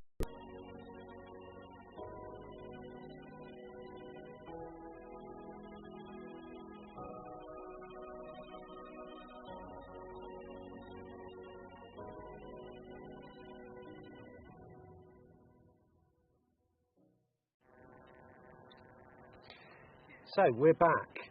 with this amazing live stream in support of Kent Giving Week, which is raising money for the Parkinson Centre for Integrated Therapy here at the University of Kent, an initiative by University of Kent with Parkinson's Care and Support UK. And we are very lucky to have with us Millie Knight, the Paralympian skiing, well, I'm going to use the word legend. I think you're worthy of that title. Go for that. I totally think so. Well, I think now, but there we go. So actually, just before we go any further, I think you brought something with you that I'd like for us to be able to have a look at. Yep. Oh my gosh, look at that. I forgot I had it, sorry. I forgot I had it. You're too cool for school. Yeah. Oh, this little thing. Do you carry it around with you always? And when you're paying a till or something, you pull it out and go, oh, I didn't realise I had it with me. That's totally what I would do. So can we have a look? Yeah, of course. It stays in my sock. Gosh. Okay, I'm going to pick up on that in a minute. I just want to have a look. That is extraordinary. It's beautiful, but also it's really heavy. Yeah. It's just over a kilo. Just under a kilo. Yeah. Didn't expect. I mean, I guess it is actual bronze at the end of the day. So a little bit, yeah. And it's got braille on it, and every single engravement means something. Yeah. Just on the back as well. That is fantastic. So you keep it in your sock? Yes, and then my Pyeongchang medals from 2018 I keep in a Tupperware box. So why are you sock in a Tupperware box? Well, because I don't really do the sport just for me, and it would be I'd say it would be very selfish for me to keep them locked away in a little cabinet somewhere. So it's important that it gets shown and. I still don't get the sock bit, but I agree completely with that point. The sock is just the most convenient thing, really. Who else would you say that you're doing the sport for? Well, obviously. If we start at the top, we've had my sponsors and like my family who've been sort of instrumental in getting me to this point. Your family sound incredible, by the way. Oh, so supportive. Yeah, they are. Yeah, absolutely. And one of the wonderful supporters is Kent University. I would just like to say that. Thank you. I'm just going to repeat that. One of the great supporters is University of Kent. Exactly. And so obviously, like. Having it in a Tupperware box means I can take it places and I can show all my sponsors kind of like this is what you've helped me achieve, and then we take it down to like the school children and students who maybe are struggling or have disabilities of their own and find sport as challenging as I did when I was kind of at school, I guess it's like inspiring that generation from 2012. Which I think is one of the most amazing sort of mottos, really, because 2012 I was very young, and I feel like I was part of that generation that was inspired. So then I guess for me now it's about all the help that I was given and support at that time is now about giving it back to the people that were my age now. Yeah, 2012 was just this amazing shining moment in our history, I think. Absolutely, and I think like that time was when the Paralympics and people with disabilities was really highlighted, and I think it's like the last leg started. Well, exactly. Which is amazing. Is it okay to ask how somebody with no arms gets out of a swimming pool? Yeah. And all these questions and raising things that have never been spoken about before because it was all taboo. Yeah, well, I was going to say because it's very much a taboo. I mean, disability is still a taboo, but I think possibly less so now. Certainly when I was growing up. Exactly, and I think the cool thing the most amazing thing that 2012 did was promote Paralympics to a point where Paralympians actually became household names. Yes, and you would ask just another on the streets, can you name a Paralympian? And I say, yeah, Johnny Peacock, Dave Weir, Hannah Cockcroft. They would just list them off, and it's just, I think that is the biggest step. And we've still got a long way to go, obviously, but that is, amazing. And talking of sort of opening things up, we were talking just now while the VT was playing about the way that skiing has changed as a discipline and as a cultural phenomenon, because when I was growing up, skiing was just a thing that posh people did. Yeah. And I think it's really changed. It's become cooler. Things like snowboarding is a bit like skateboarding. It's got that kind of street culture, subculture aspect to it. I mean, is that your experience? Yeah, so obviously, I'd say people's opinions still of skiing are very sort of elitist. and you know, you can only go skiing if you've got lots of money. But you know, GB Snowsport have got a fantastic campaign on at the moment. I think it's called Project Balance, and it's about getting inner city kids into skateboarding to then get into snowboarding to then get into the GB team, and I love that progression of it and how accessible they're making it. And then you get university ski trips that get populations who would never even have considered skiing or going, and all of a sudden their friends are going, and it's like, oh, this looks great, and it's really affordable, and I think that's a brilliant way of getting into the sport. Yeah, I've always sort of fancied skiing myself. I've done dry ski slope once, but since I broke my femur, I'm less keen on it. Yeah, dry slope is definitely far more challenging, but it's a very good place to start. Yeah. Is that how you started out? So I did a little bit of that when I was younger, but the indoor ski domes in Milton Keynes, Manchester, Hemel Hempstead, places like that, is a brilliant place to start. If you have like a couple of days there, it's almost like the equivalent of like your first week skiing if you're a beginner. So it's a good place to be. So another thing I wanted to ask you about is, obviously you've achieved a lot in your life so far. How do you see the future? What kind of things do you want to do moving forward from here? I would quite like to go into the world of osteopathy and kind of go down that route, which is very interesting and very cool. And I've been a sports massage therapist since I was 16. Working here at the Kent Sports Clinic for a couple of years as well, which has given me some amazing experience. So that's what I'm very much interested in. My psychology degree will definitely help me along that way. Because osteopathy is to the back, isn't it? And so it's to do with everything. It's musculoskeletal, it's internal, it's so many aspects of it. And I think that's what's really interesting for me is that it's not just, oh, I've got a sore knee, but it's like, right, let's look at your lifestyle, let's look at your diet, let's look at how the rest of your body functions. And that's, it's kind of like echoing that statement you were saying about balance. Yes. It's about what you put in just in terms of what we eat, drink, even just from comparing to how we are physically as well. It's about internal and external as well. Yeah. Well, that leads me nicely on to, this is Kent Giving Week, and we're raising money for the Parkinson Centre for Integrated Therapy. Yeah. And this is to do with using sort of non-drug-based therapies, sort of physical therapies, to help people with Parkinson's improve their quality of life. Absolutely. And so, give money, please. Give money. Please. Give money. Right, I'm not asking you again. I probably will. But I wanted to ask you, what kind of things do you do to keep your body fit and healthy? Well, obviously, exercise. Right. So training in the gym. But what's that like? I mean, what kind of exercises and so on do you do? So a lot of people have this preconceived idea of weight training, and that it's going to make me really bulky and really massive, and why should I do that if I want to just get nicely toned and lose weight and stuff? It's like you have to do the weight training to build up the muscular strength, the bone density, everything else. And to be honest, to get absolutely massive, you have to train so hard. So there's not much danger of it. It's not much. Yeah, exactly. There's not much danger of it. And I love the weight side of things, and for me, I do a lot of taekwondo, karate. Wow. So they're like my two little passions off skiing. So it's kind of like you've got the weight side of things, and then you've got the more cardio, agility, and that side of things, and I much prefer that side, more organic type of fitness. So with the martial arts, I mean, again, I hope that this doesn't sound crass, but blind girl head kicking. Well, yeah. And again, I'm glad you said it, not me. But but you've got vision close to. I've got 5%. Right. It's not ideal, but I can hear very well. And you just kind of have this feeling that somebody's coming towards you, so you just kind of feel it without feeling it. That's incredible. So that's really fun. But the karate side of things is more kata, so it's like the patterns and the movement-based work. I am on the England para-national team for karate. And this Tiffany, do you realise that? You are so amazing. Tick. And this weekend just gone, I did the first round of Commonwealth Games selections. So that was really good fun. That is amazing.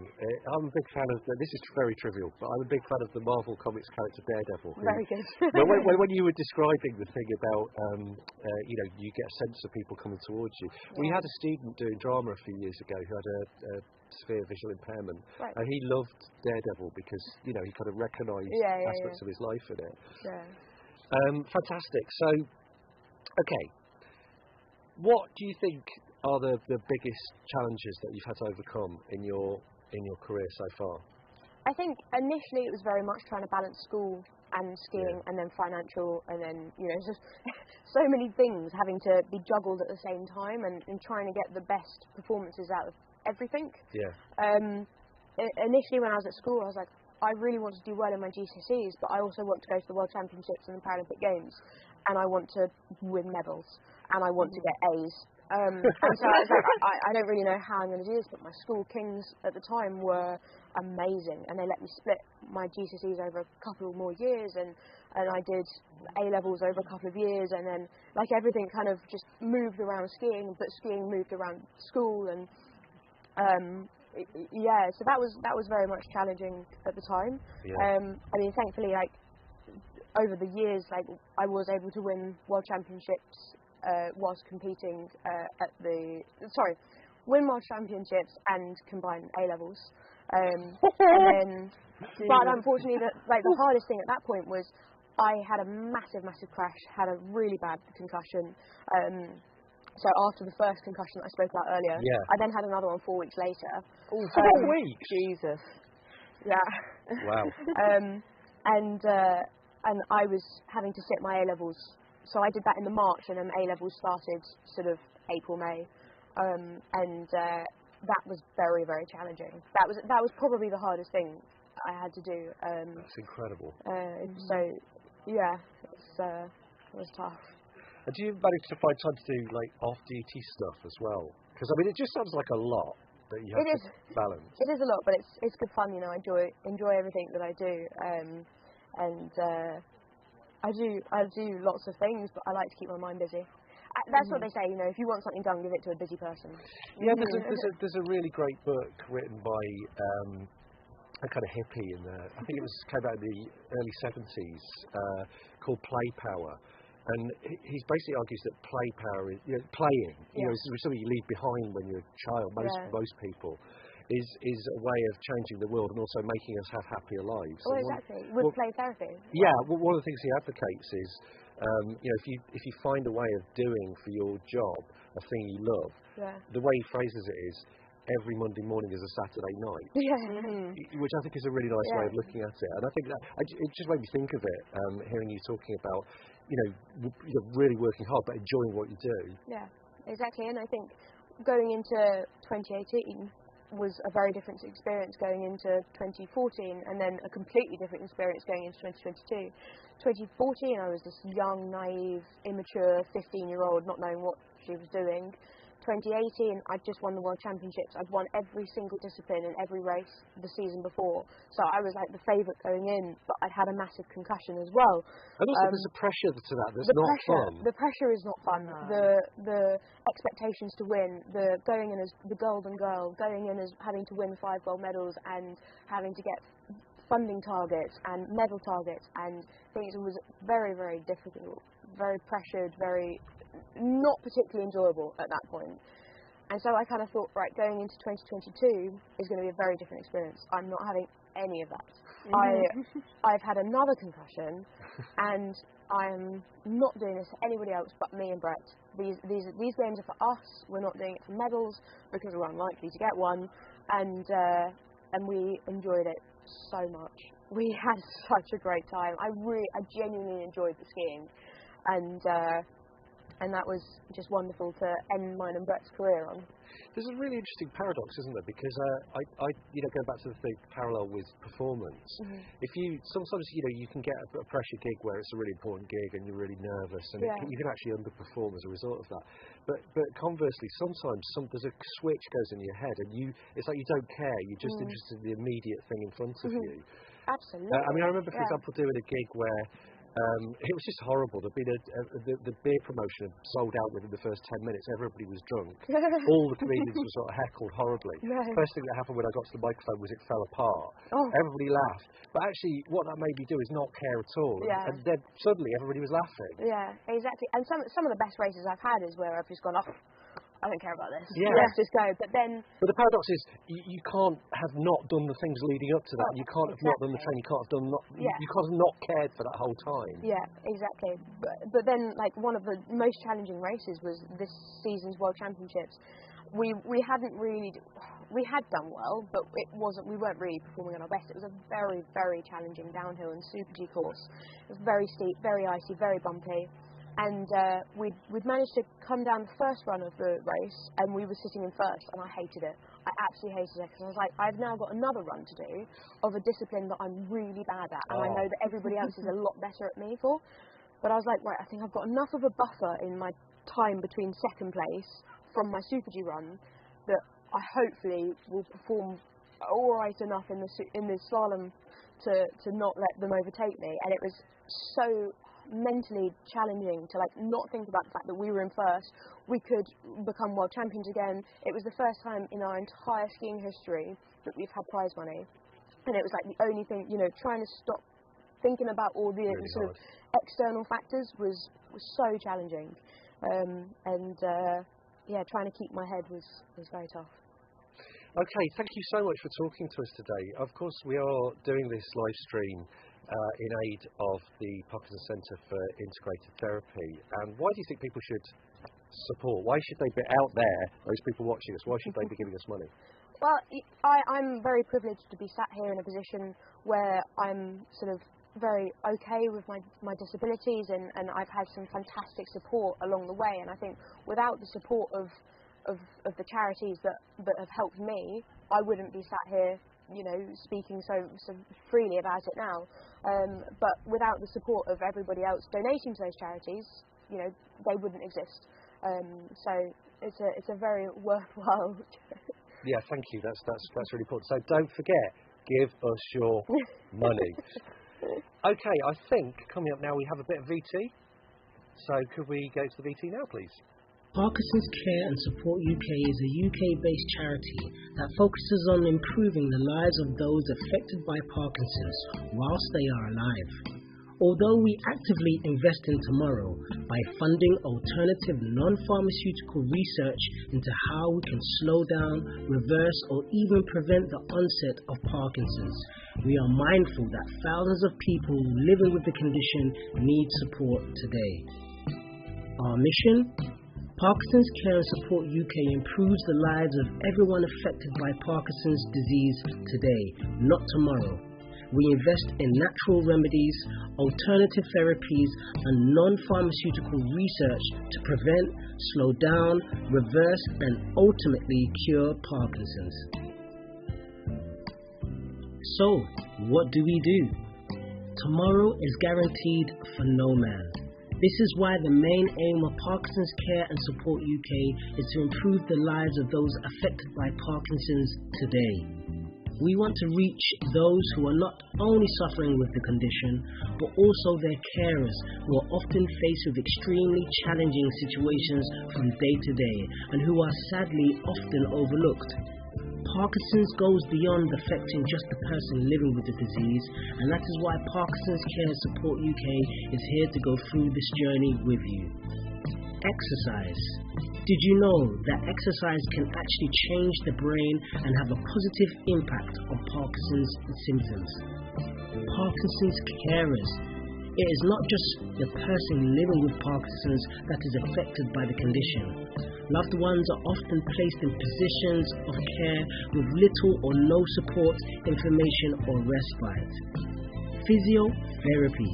We believe that everyone has the right to access physical support regardless of where they live or how advanced their condition is, which is why we provide home-based physiotherapy for people living with Parkinson's. Events and socializing. At Parkinson's Care and Support UK, we organise group excursions to various attractions which can help to stimulate the senses and well-being. These include botanical gardens, museums, theatres, music concerts, the seaside, art exhibitions, and many more. Research. Unlike any other Parkinson's charity in the UK, Parkinson's Care and Support UK funds non-pharmaceutical research into managing, reversing, reducing, and curing Parkinson's disease.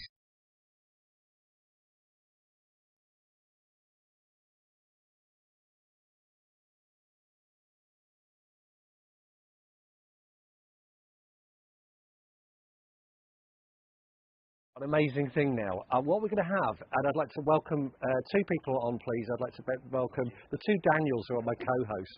What we've got here is we've got these little donation machines here. It's kind of like, you know, this is like the cyber equivalent of a busker's cap, essentially.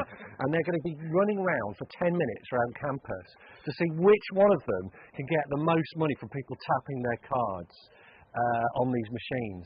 And so essentially what we've got here is what I like to call a Daniel off.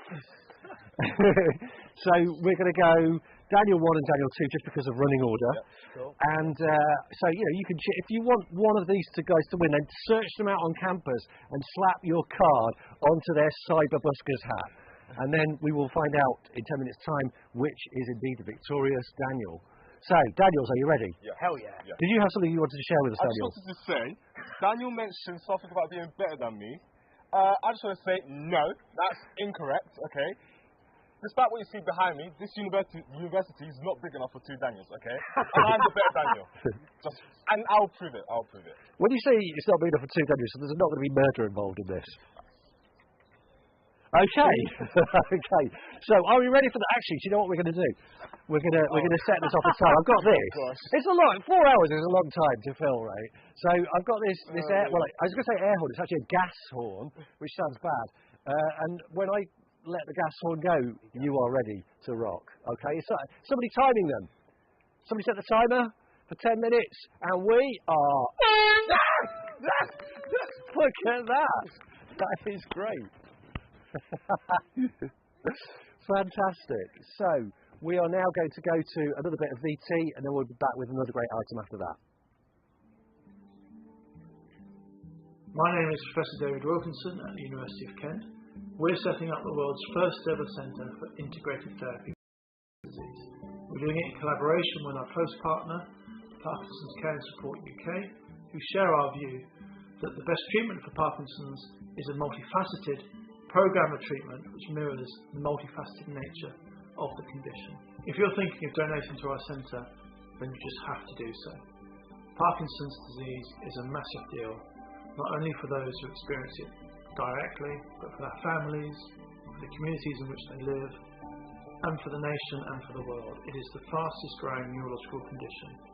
The centre that we want to build will meet a whole variety of unmet needs. We will build a lasting legacy to which you can contribute. If, as we believe, we get this centre right, we will roll out other centres across the nation and further afield.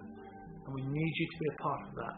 We need financial donations if we're going to allow this centre to serve the needs of those with Parkinson's.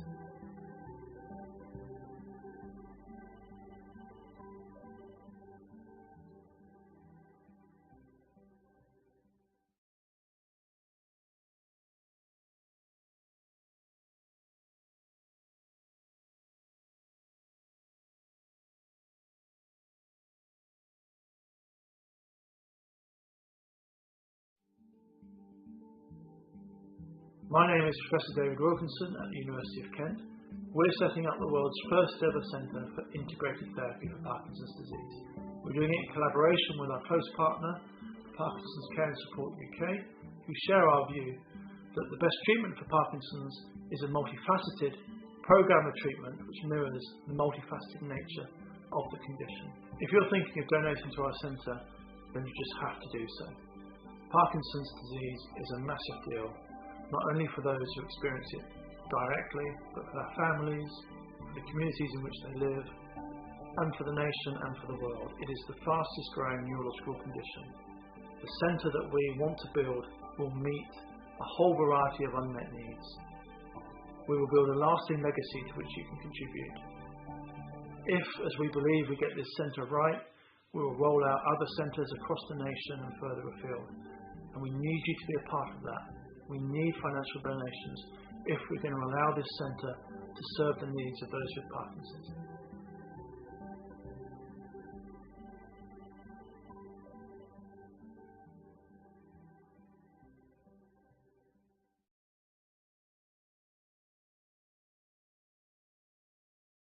Okay, back on the live stream for Kent's Giving Week in aid of the Parkinson Centre for Integrated Therapy, and we've got Hannah back.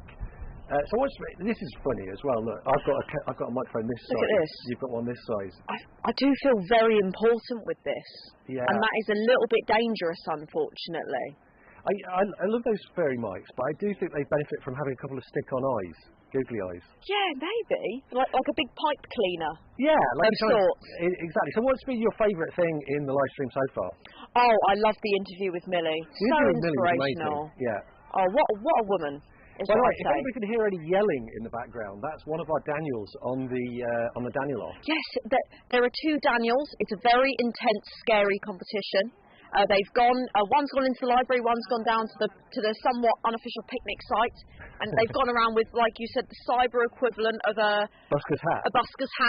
And they're announcing very loudly the money that they have raised for the wonderful Parkinson Centre for Integrated Therapy. Ollie's been dubbing it a Bob Geldof moment. Yeah. Give us your money. Give us your money. Please do. You can fill in the word that's missing from that sentence if you are old enough. Yes.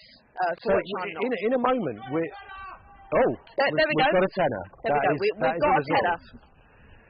So yeah, we're going to do a plank challenge now. Now, tell me about plank. Basically, planking is a recent development in pop. Okay. We are doing a plank off or a plank challenge, and basically, if something is happening in pop culture that's happened more recently than 1978, I don't know what it is. So tell us what that is. So planking. A tenner indeed. So planking, it's all very scary. It's all very good for the core. So you're going to lay down and so almost flat on the floor, but you're going to support your weight with nothing but your arms and your feet. Oh my God! And it's all very taxing. That's why the challenge nature of it, I feel, is going to be very effective. It's about the core. Absolutely, it's the real. See, I know that word, core. Yeah. Wasn't planking the thing that people were doing that was dangerous on YouTube? Yeah, it was very strange. I mean, I guess it depends on the location of said plank.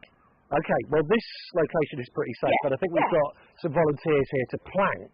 Oh, we sure do. If you don't know what planking is, you will find out right now. Hello. Our lovely plankers. Who have we got here? How are we doing? Who have we got? What are your names? Do you want to hold out the mic to them? Yeah. Aaron. Evie. Aaron and Evie. Aaron and Evie, brave volunteers for the plank challenge. Are we big plank fans? No. It's been a while. It's been a while.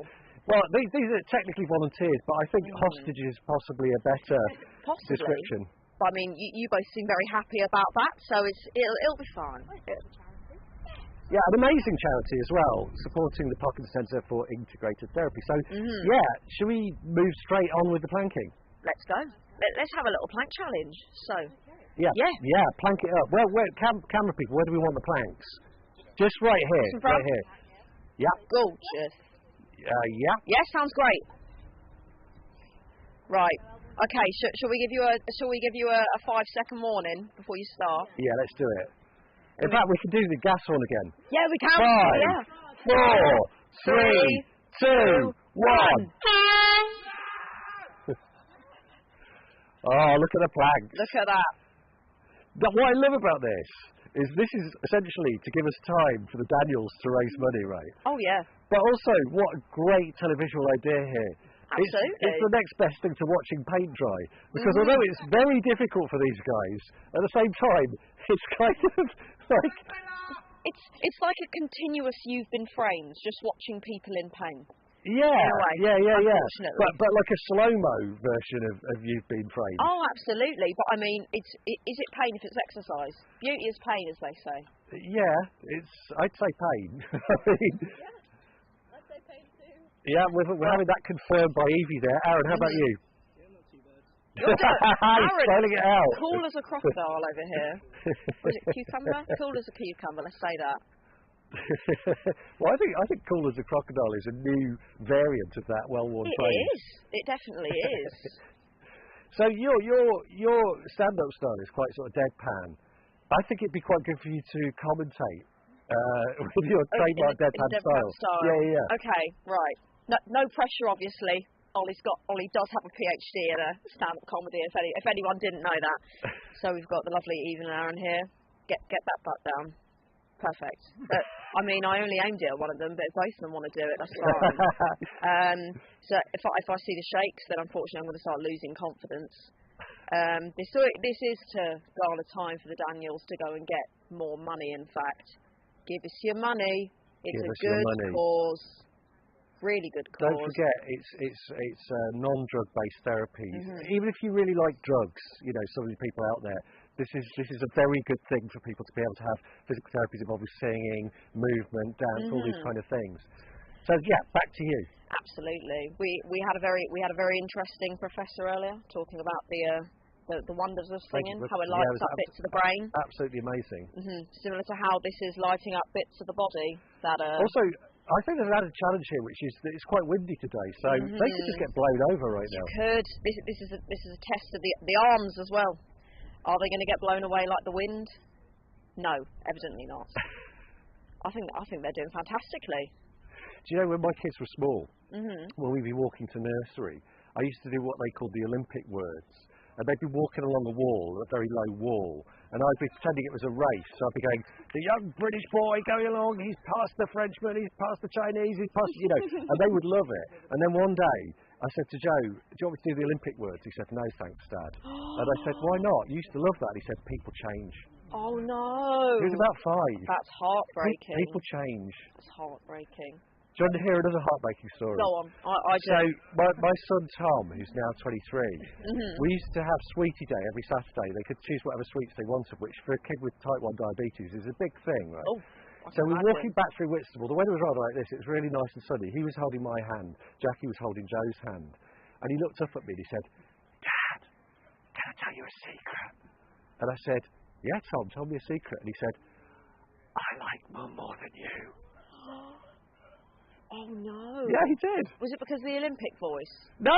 No? He just liked Jackie better. Oh. Oh, and we matured. I can't believe it. I took this. We have our first. That was amazing. That was amazing. Yeah, can we have a massive round of applause? You were both amazing. Well done. That's your daily exercise. Okay, and okay. Well, can we give a massive round of applause, please, for our amazing plankers?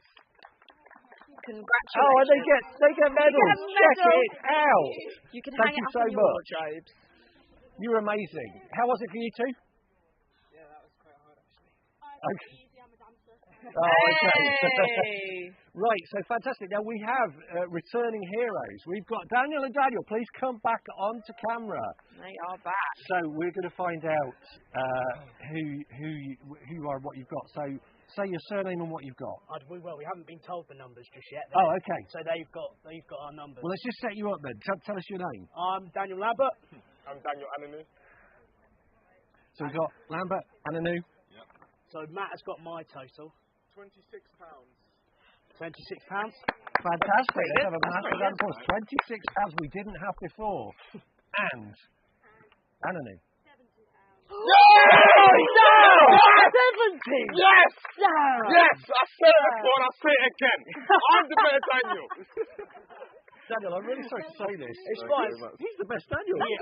I think he's earned that title, really. He's earned that title. Earned the title. Best Daniel. I just want to say thank you. Everyone who donated. People are, eager to donate when they can hear you coming. So next time, just shout a little bit more. I was in the library. I couldn't shout. That was your mistake. Yeah, probably. Because everything we did in this whole period was interrupted by yeah. It was about the same volume as the air horn. I'll just say that. That's brilliant. Fantastic. So next up we have Kent Master. Is that right? Oh, Beth Breeze, sorry. I've got ahead of myself. It's an ever-evolving, it's a fast-evolving situation here. We've got an amazing interviewee now. So, I believe we've got Daniel Ananu. Can you come back? Because you're the co-host for this. Where shall I pop this big furry boom mic? Yeah, I just pop it down there. Okay, so what we've got coming up for you now is we've got Beth Breeze, who is the Director of Global Challenges Doctoral Centre, based in the graduate school here at the University of Kent. She began her career as a fundraiser for a youth homelessness charity and spent a decade working in various fundraising, research and charity management roles, including Deputy Director at the Institute for Philanthropy. So she's motivated, it says here, by the lack of substantive research underpinning practice. She then did a PhD on contemporary philanthropy at Kent in 2011 and has been working here ever since. She's written and edited 5 books and launched a master's degree programme in philanthropic studies. So if you're interested in that, check us out. You can find the details on the Kent website. So, without further ado, I'd like to welcome back my co-host, Daniel Ananu. And also, please applaud onto the sofa, the amazing Beth Breeze. Thank you, Ollie. Hi. I was supposed to shake your hand. Oh. It's a TV grammar thing. I was supposed to stand while I did it, but it's all up in the air. Not anyway. hand waving anymore. No, well we could. Yeah, we could do that. Also, I've still got a foam hand on here, but I can't find it. So listen, tell us a bit about yourself. Tell us about what you do here at the university. So I've been here since being a PhD student. I just haven't left. No one actually ever gave me a job. I just stayed and kept bringing money and kept bringing in students. So that maybe now they'll notice I'm still here. So been here since 2005 and went from being a student to teaching philanthropy and fundraising. And this is what I'm all about, the Daniels of the future who want to get into this world. You would both be great at fundraising. You've got to have passion, you've got to have energy, you've got to believe in the cause. And we teach people who are either already doing fundraising and want to learn a bit more, or also people who want to move into that career. Also people who do grant making, volunteer management, all kinds of jobs in the charity sector, which is a wonderful sector to work in. So essentially, what you're saying is you're a squatter here. I'm a squatter, yeah, but no one seems to mind so far. Do you want to take the next question? Yeah. So how did you first get involved into fundraising? So I think some of us are just natural fundraisers. I sense you are. People that's 70 quid in 10 minutes. Pretty really good, though. Including, I was just sitting on the bench preparing for this, and before I knew it, I had my hand in my pocket. Yeah, I think some of us just do. We just notice the cause, and we're willing to ask. You've got to have a bit of confidence, haven't you, to be able to ask. So I did that at school, at university. I did not know you could do it for a job. And that's, if I could get one message across to people, it's that you can do this for a job. It's decently paid. It's, really fulfilling, satisfying work. But I didn't know that. So when I first left uni, I decided to train as a social worker because I think that's a really important job and really, worthwhile. I wasn't very good at it. I wasn't very good at helping people one person at a time, and the patience that you need, and there's so many barriers that face people who find themselves needing social work. So I had to drop out of social work. Anyone who's a student who's struggled with a course, I've been there, it's not easy. So what do I do now? So I think I had a career interview with somebody who talked through what I was good at, and of course I mentioned that I'd done various fundraising, and they basically pointed out that you could do this for a job. So I started looking for jobs in the Guardian. In the old days, you got a newspaper on a Tuesday, Ollie's my age, he'll know, turn to the back pages where the jobs were, and there was a job going at the Cardinal Hume Centre for Young Homeless People in London, and I was in Scotland at this point. So I thought, well, I can do that. I'm Catholic, I can raise money, I don't mind living in London. I applied for the job. And I'm afraid to say I'm not a particularly cocky person, but there seemed such a match between me and this job that I just kind of assumed they'd interview me. So I phoned them up about a week before, and I was coming to visit a boyfriend in London, if I'm honest. And I said, look, I'm in London next week, so I could do the interview then.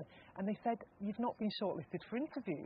And I said, oh, sorry, could you tell me why? So I had a chat, and I got talking to the director of fundraising. I said, never mind, thanks very much. Anyway, one of the people they did shortlist dropped out, and he remembered me. So there's an element of just having the face and the front to call. And they gave me the slot. They had 8 interviews. They gave me that slot. I got the job, and I've been a fundraiser ever since. And it was a wonderful charity, quite small. We were on the ground floor. The young people who were 16 to 21, pretty young, had bedrooms on the floors above. So it was really immediate. So on a day when I was feeling a bit tired, a bit hungover, a bit fed up, I could just look out the window and see who we were raising money for, which was really motivating. That's how I got into it. But also there's a really good lesson there, isn't there, for young people who are studying right at the moment about kind of, having a positive attitude in terms of making your own opportunities. Absolutely. And, just going for one of the key rules of fundraising, if you don't ask, you don't get. Ask nicely, ask with a smile, ask politely, but do ask, because if you don't, they might not realise you really wanted that job, or you really wanted that tenner, or whatever it might be. So yeah, if you don't ask, you don't get. So I mean, I think the notion of philanthropy and fundraising is, and sort of just generally doing good is in the forefront of people's minds at the moment, partly because of Ukraine and things like that. And I think there's always assumptions that people aren't generous and that they're already after themselves and kind of thing. And then when they did the thing of, oh, would you give your room for a Ukrainian refugee? Like lots of people have done that. So what I wanted to ask you is, I mean, obviously the notion of giving and doing good work is central to what you do, and also to your kind of research and things. Why is it important for people to give? So it's one of the big hidden secrets that people are way more generous than they imagine. Don't believe the economists. The economists will tell you we're all self-interested, that we all calculate the profit from ourselves in every interaction. It's not true. All the data shows that most people give, many of us volunteer, and that when we do it, we don't just make the world better for those we're trying to help, we actually make it better for ourselves. This is one of the big secrets. People who give, whether it's time or money, they live healthier, they have greater life satisfaction, they avoid anxiety and depression, they have more opportunities for personal growth.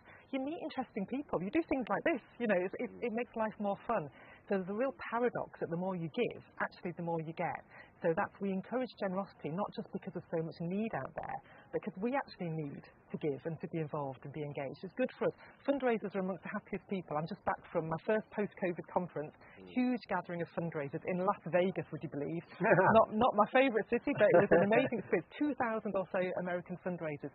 And if you want to be in a room of upbeat even people, hang out with fundraisers.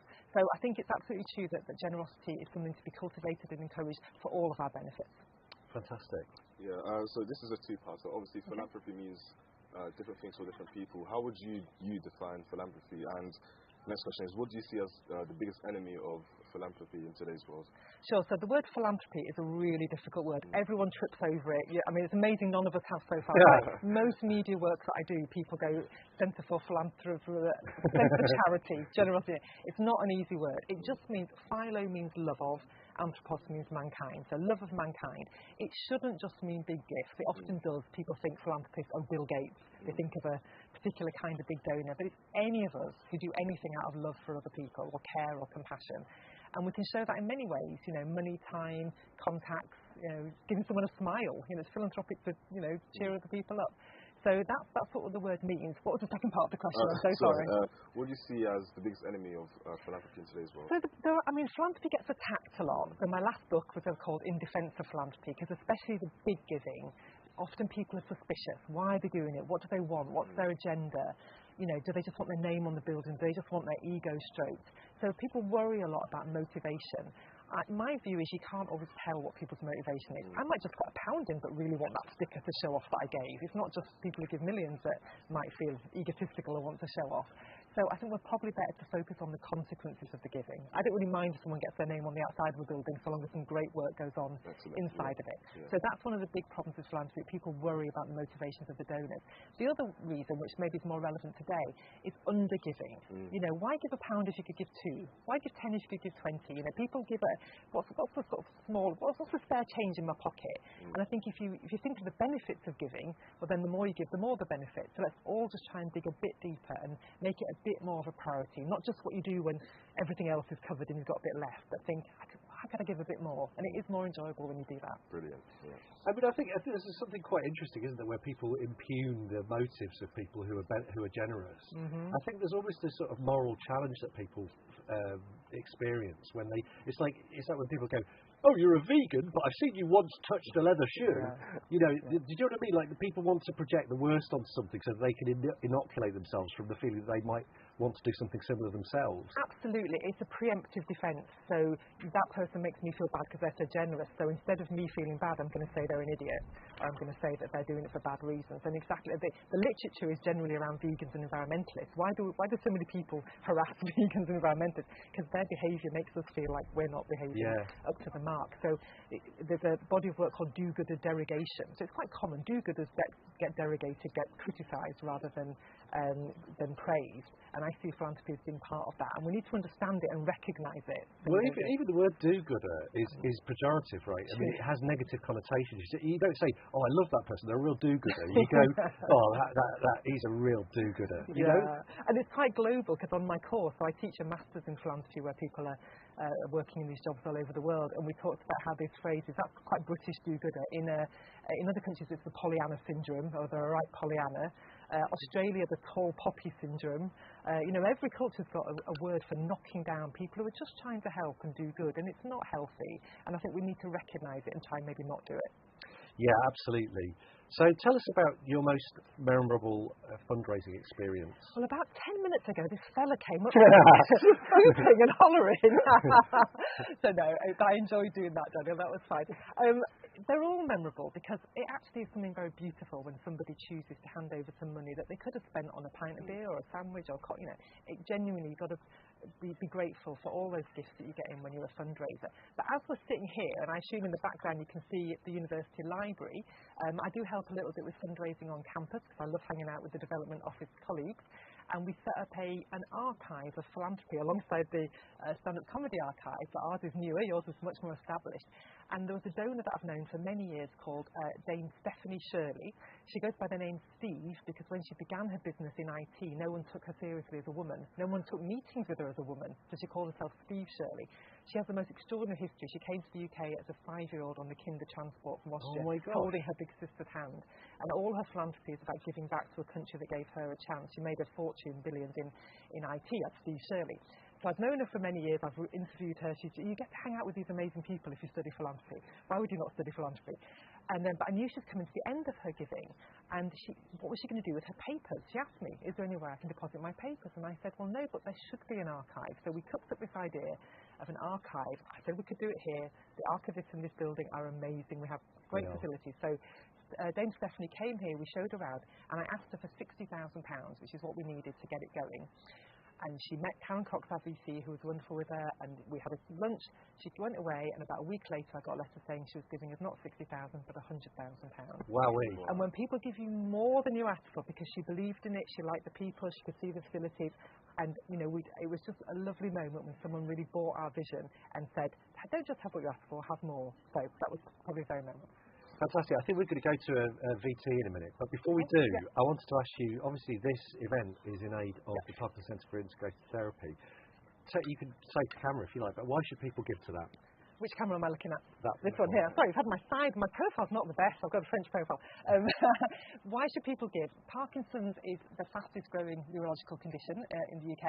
I think everybody probably knows somebody. It's not as common as others, but I've got a friend who has got it in his 30s. We know it affects people's quality of life hugely. There is no known cure, but a lot can be done to make people's quality of life better, and that's what I'm so excited about this centre, giving people better quality of life that they have now. As I've already said earlier, not only will the people you help benefit, but you will benefit yourself. You will be happier and more satisfied and feel good about yourself. And it doesn't matter how big or small the gift, the more it all comes together collectively, we can make a difference. I really hope that people see this live stream, get involved in Kent Giving Week, and let's try and meet that target. Thank you, everybody. Fantastic. Thanks, Beth. You're amazing. Okay, so I think we're going to go to a bit of VT, and then we're going to have an incredibly exciting next item.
Okay, so I'm back over on a very different chair, which gives us a clue to what we're up to right now.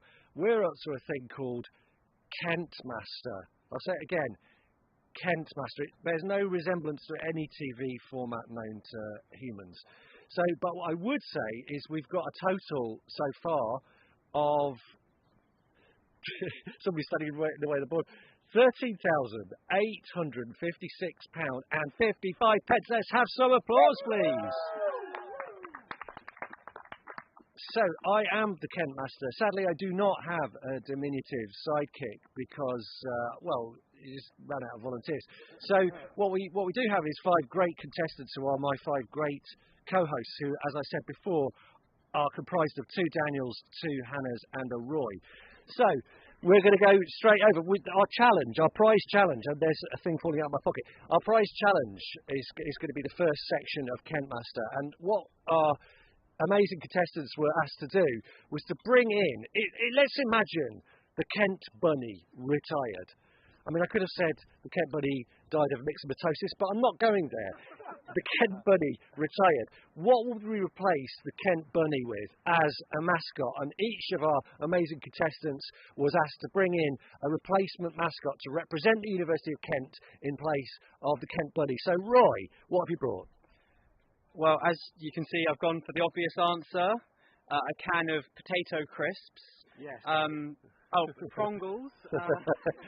These I feel really represent what the University of Kent is to me. On the outside you see they appear to be very filling, very nurturing, and something that you can share. But if you look on the inside, you'll actually see that it's just ungodly amounts of coffee. I love the amount of prep that went into that. How many cups of coffee fit into a Prongles tin? About 3. Wowee! So whoever, if you can drink that if you win, an amazing prize. I'm looking forward to tasting that, the delicious cream cheese and chai flavour coffee. Okay, so we're going to move over now to Daniel. So I've got Harry Hill's book. He recently came to the university to talk about his up-and-coming journey, and I feel like this is a great mascot for Kent. Not only because it's Harry Hill, but because he actually went to the University of Kent, and he's... well, not quite. He's an honorary graduate. So he went to the University of Kent, and... well, he literally did come to the University of Kent. Right? Exactly. And he's an important part of British comedy, and comedy in general, and I feel like us as a university, we need to appreciate who we have in our midst. Just in case, like a Daniel comes through every now and then, and you win something. But this book just teaches me a lot of things about comedy and entertainment in general, and I just feel like, because I haven't learned anything from the Easter Bunny or Kent Bunny or whatever you call it, so I feel like we can learn a lot from this book. So, yeah. There's one detail there, Daniel. I'll save the best for last, obviously. I don't know if you can see that, but it actually says on Harry Hill's forehead, Black Lives Matter, and that's because it's true. And it was just a very sweet message that I had him write, and it's something that means a lot to me and everyone else. And so I genuinely think that's an amazing object. Harry Hill's autobiography, which is really, really fun, by the way. It's a really great read. But with his own handwriting of Black Lives Matter on his own forehead on the front, it's ideal. Well done.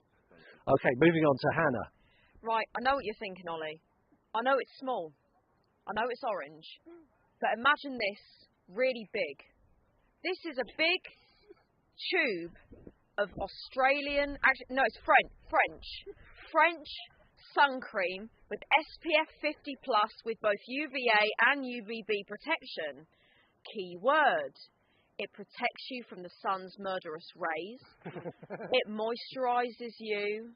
It meets the Australian standard for sun protection, which is very important. And I think that by promoting sun cream on such a warm, hot and humid day where the sun is consistently in our eyes, which I've been enjoying, this is nothing but necessary and nothing but very important. And although it does not have a very important justice message on there, it does say for sensitive skin. Thank you very much. Okay, can we just walk this back and talk about how any of that is related to the University of Kent? Well, I was getting onto that, you see. So, it's protective for the students. We need to take care of our skin, you see. We need to take care of our skin and our mental health. And I feel like if our skin's good, our mental health's good. And I think that is very important, of course. And it is a beautiful, convenient way of keeping yourself protected, healthy and safe. And that's what all students should be here at the University of Kent. Thank you. Yeah, I have to say, I wish I had some of that on my forehead, because I think one of the fun things, if you've watched this live stream from the beginning, is watching my forehead redden through the whole process. Yeah, I'll take some in a sec. Yeah, sure. All right. Okay, so we're moving on to the second of our Daniels. Daniel, what have you got? Hot dogs. Okay, you've got hot dogs to represent the University of Kent. Three obvious reasons. Now, the first one, it's a well-known fact that food-related mascots are far superior to animal-related mascots. How so? Well, I'm a big football fan, right? Now, a local team back home is Sutton United. Now, their mascot is a giraffe. I'm going to tell you a little fact about South West London, Ollie. No giraffes in South West London. The famous thing that happened to Sutton United was when a guy got caught eating a pie on live TV and then getting done for fixing bets. Now, if you ask me, a giant pie mascot makes more sense than a giraffe mascot, right? Second reason, now we're all students here, and we all love going to the co-op and having one of the roll-over hot dogs, right? When you ever go in there, they're always sold out. Everyone buys them. Hot dogs. Now, the third reason, right? If you were going to tell someone, oh, by the way, my job for a living is dressing up as a bunny, right? They're going to think you're weird, right? If you say, oh, by the way, mate. Wait. I just want to roll back. You're trying to tell me that the Kent Bunny is a person in a costume? So if you were to tell someone... I feel like it's like Santa again. It's like funny about Santa Claus again. You've just broken my heart. Well, I'm going to break it. I thought it was a real living, breathing mammal. I'm going to break it a little bit more, unfortunately. Because if you were to then tell someone, you know, someone asks you, what do you do for a living? And you said, I dress up as a giant hot dog. That is a great conversation starter. People are going to want to know why you're dressing up as a hot dog, right? And equally, whoever wins, dinner's on me. Okay, I think your reasoning is impeccable, but I have one word to put to you by way of questioning your logic. Veganism. Hey, we can have a meat-free mascot. We can have a meat mascot. I'm not specifying, I'm just saying hot dogs. Yeah? Hot dogs. Whether they're vegan, whether they're vegetarian, whether they're whatever. Well, here's my follow-up question. Are they vegan? Well, I don't know, because they were the cheapest option. I'm a poor student, you see. Right? For the concept of this show, I wanted to get something cheap and funny on it. All right? Yeah, that was my reasoning. All right, fantastic stuff. So we have one more prize to find out about. So, Hannah, last but by no means least, we have our second Hannah. Tell us what you brought. I feel like mine's significantly less witty. It's a staple. It's a co-op bag from my personal collection of stolen co-op bags. Why should it be the mascot? It's a good question. I do like the way you asked your own question. Filling time, Ollie. I feel like it's a great mascot because they're really good for the environment. Did you know? I used to work at a co-op, so we had to tell the customers that you can use this for compost.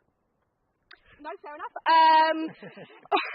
I feel like, noticeable on campus. Every student has at least one. No one pays for them either. So, yeah, co-op mascot. Yeah, the co-op's an amazing thing.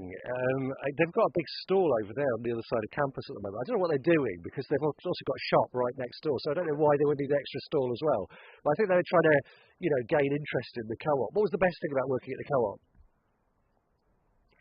My shift would start at 7 in the morning, so stealing all the pastries before the customers came in. I'm glad you shared that. I'm actually a plainclothes, but no, I'm not. Okay, so we've got some amazing prizes. What I think we're going to do is place them down there, please, in an attractive pile. Go!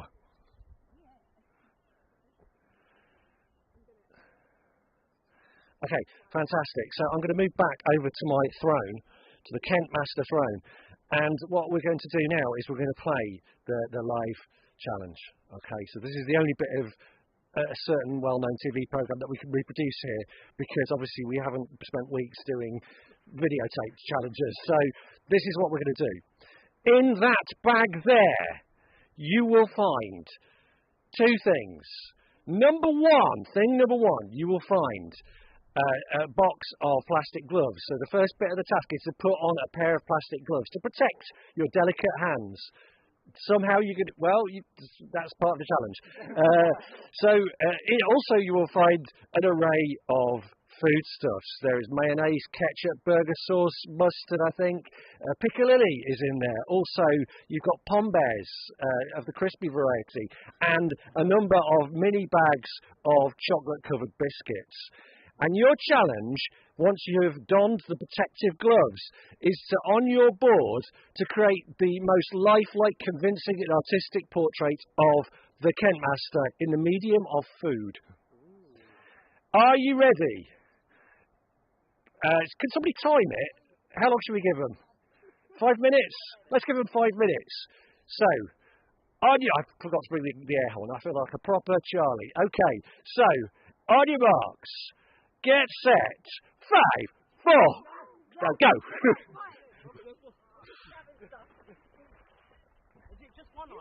You can take as many as you want. Sounds great. Idiot.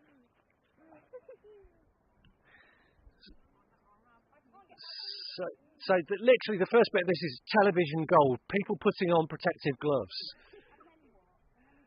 Then you grab the food, which is your... Yeah, I can't remember. Check it out. Oh, perfect. Okay, we're already 30 seconds down, and could it be more exciting? Yes, possibly it could. Oh, look at this. Now this is where it gets really exciting, because we're going to start to see 5 amazing masterpieces take... Oh, look at that. Look at that.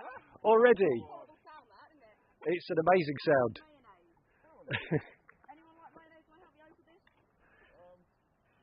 You could maybe Nick Daniels one.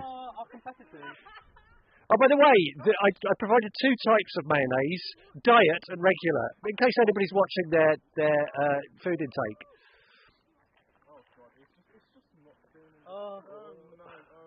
No, I don't know. There's a big old face circle there. I thought burger sauce was. I thought burger sauce was a good idea because it's. Oh, actually watching, I don't know if you're getting that on camera, but watching the Piccalilli fall from the canvas is an excellent televisual experience. Also, I love the fact we borrowed these things from various parts of the university, and somebody's going to have to be cleaning these afterwards.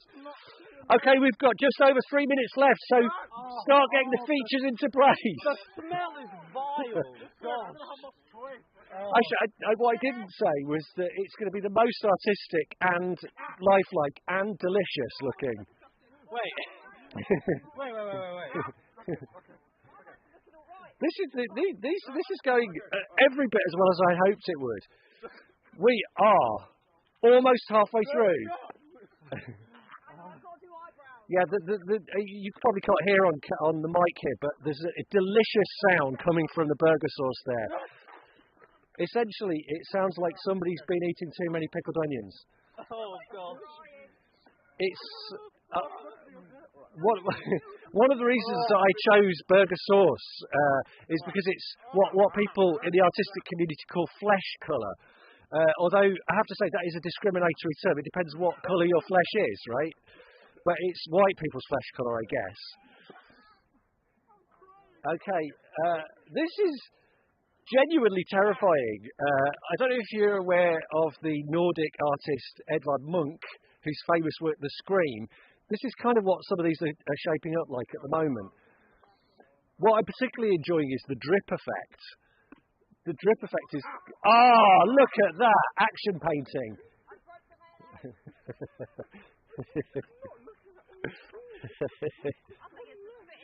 Come on. Don't do this, okay? Don't catch me. Oh, the smell. I still can't. Oh, Daniel.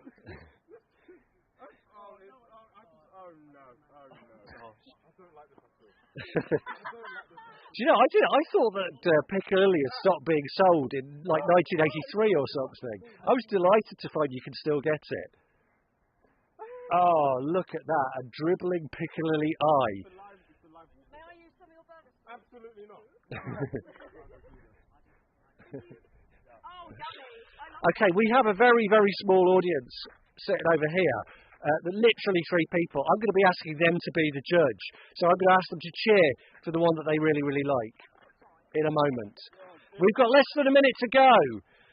You know, on contest shows like Bake Off and Sewing Bee, they always say a minute to go, and I'm never convinced it's actually a minute to go. I always think they're just saying that to build tension. But we literally have 37, 36, 35 seconds to go. Okay, you know what? What's the stance on sabotage? Yeah, well, no, definitely no sabotage. Okay, alright, you know what? Because these are good. I think.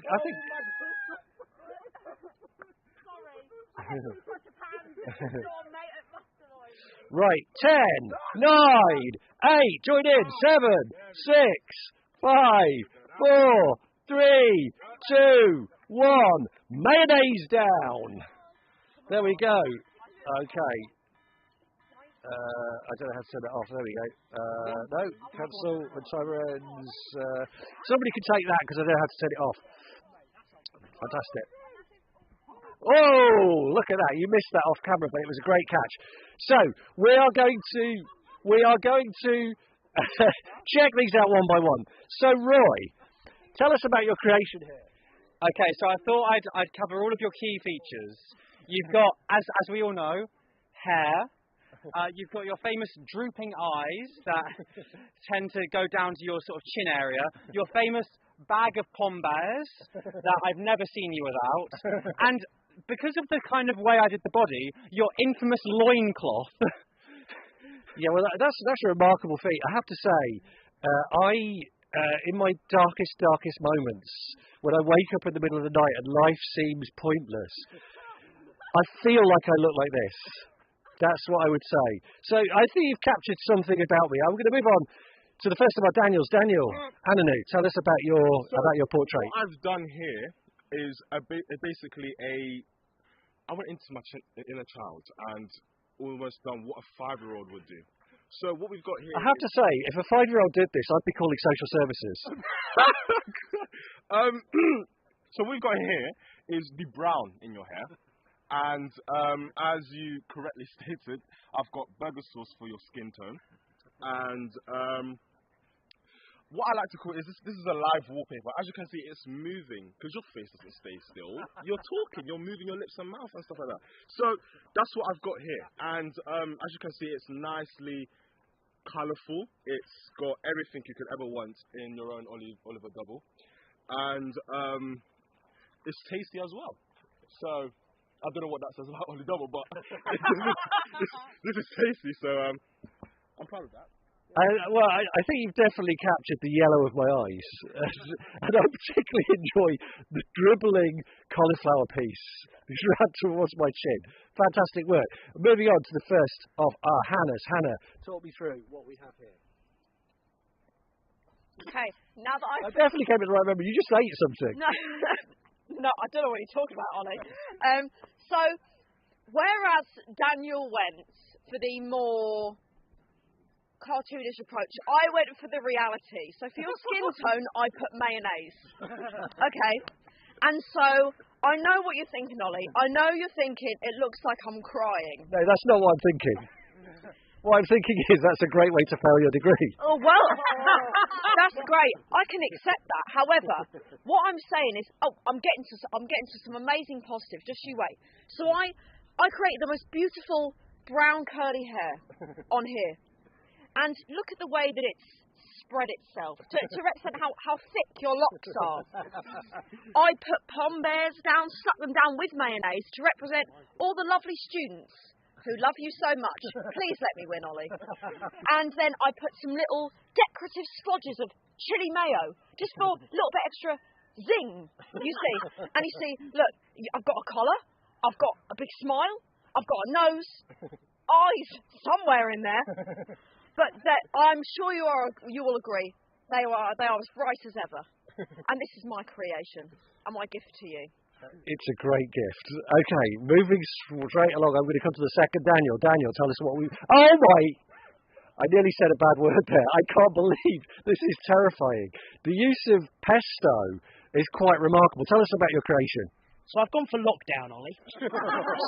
so during lockdown, you obviously had a lot longer hair, right? So that's the ketchup. You were supposed to have nice green pesto-y eyes after your eyes, because your eyes are green. But the eyes fallen off the face. Well, I mean, you've got a couple. You've got two here. You've got one there. The mayo was at one point your eyes, but now they're not. I used mayo because during lockdown we all were confined to the insides of our houses. So the burger sauce, is a slightly tan skin tone, whereas during lockdown, no tan, Ollie. So that's why I went mayo. You've got a bit of mouth here. I've got a bit of mouth. It's there. It's gaping for some food because that's all we did over lockdown, was it? We all just ate. And actually, thinking about it, really, the pesto around the sides, the big beard that you grew as well. So yeah, this is lockdown, Ollie. Lockdown, Ollie. So the logic is that the beard is made of the same stuff as my eyes. Yeah, man. All right. And last but definitely not least, I'm going to come to your side so that I'm not in the way. So, Hannah, what we have is here the final of these 5 portraits, and it's looking pretty magnificent. Tell us about it. Thank you very much, Ollie Double. So I've gone for I was worried about time, so to save time, I went ketchup for the face shape and your luscious locks. I put some pom bears in there for texture, the accent of, curls. Your eyes pesto-y because of the green. One of them has cried a little bit, but that's because we haven't raised our £25,000 yet, Ollie. That's why you're crying. Way to take my pesto point. That circle with pom bears is your alternative comedy badge you always wear, and you're smiling because you love giving money. What I particularly enjoy is I've got a big brown smile. It's a bold statement about dental health there. So, we have 5 amazing foodstuff-based portraits. Stand by your masterwork, please, contestants. And I've got an audience of 3 people over here. I'd like to shout and cheer for each of them in turn, but the one you really like as loud as possible. So, Hannah. Daniel. Okay. I'm sorry, Daniel, you're out. Hannah. Wait, they didn't even... You got a bit of this. Daniel. I think we might have a winner, but we've got to go this to the bitter end. So, Roy.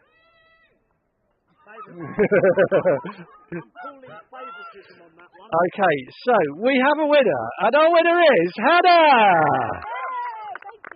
Hannah is the winner of all this random nonsense down here. I'll give you your book back.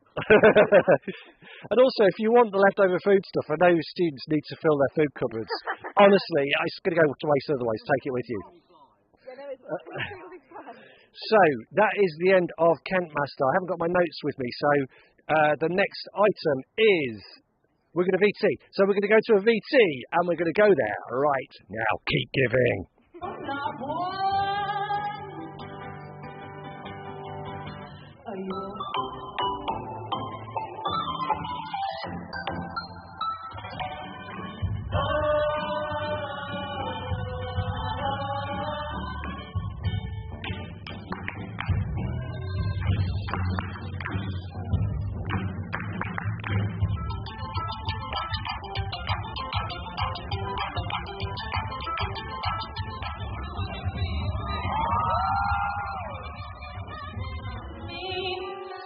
Searching and scanning for answers in every line.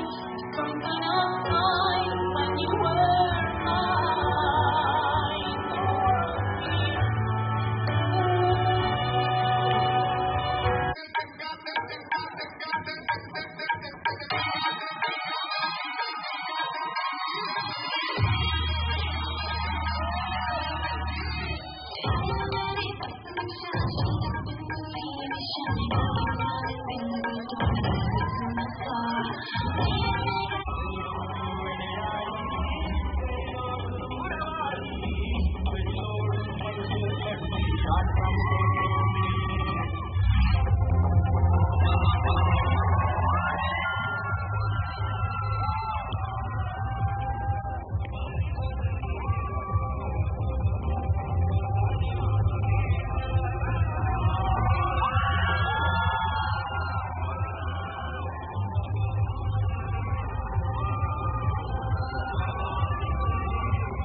Aku ngayon nag-iisa, sana ay sabihan na.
Welcome back. The first thing you'll notice is that I've got a new co-host. Hello. Do you want to introduce yourself? Hi, my name's Roy. I'm Ollie's favourite student. Yeah, all my students are my favourite students, so that is literally true. So tell us a bit about yourself. Well, I'm 19 years old. I've been in Canterbury since I was 2. Decided to stay here for uni, literally for the stand-up course. So amazing. All for the year, yeah. Fantastic. And you're with us for the next section. But before we move on with our next guest, who's going to be amazing, in just a second, I just want to remind you that this is the Kent Giving Week finale live stream. And the idea is we're raising money for the Parkinson's Centre for Integrated Therapy here at the University of Kent, which is a joint venture by the University of Kent and Parkinson's Care and Support UK.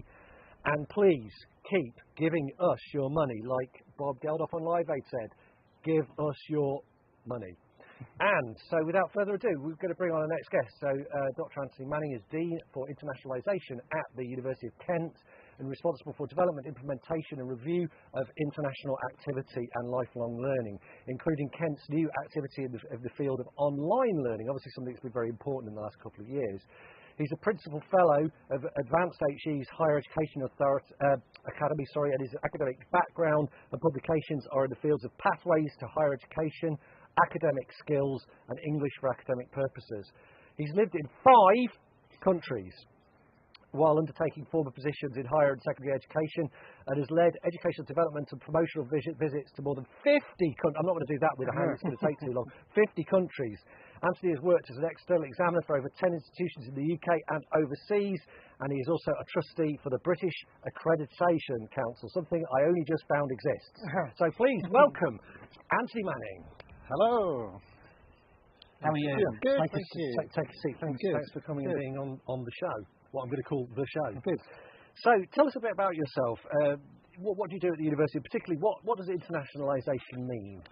Sure. So internationalisation means a whole range of things, obviously intersecting with our education, our provision, which is, as everyone knows, to a very diverse group of students from, I think, over 130 different nationalities. But also it's about providing education that's internationally attuned for everyone at the university, so that when we go into the world of work and we go into a diverse environment, we're able to communicate and collaborate in a way that is relevant for now, but also for the future, and that diverse community that we'll be working with outside the university. So that's the kind of education side of things. We've obviously heard really positive stories about our research excellence framework and the results associated with that. Which we heard about yesterday. Absolutely. And so feeding our research into our education is what makes us cutting edge at the university, and of course, there are all sorts of engagement activities with communities locally, nationally and internationally, which mean that we're international too in terms of how we intersect and communicate. And what I really think is important about it is that we're a university that believes in building knowledge through our intersectional community.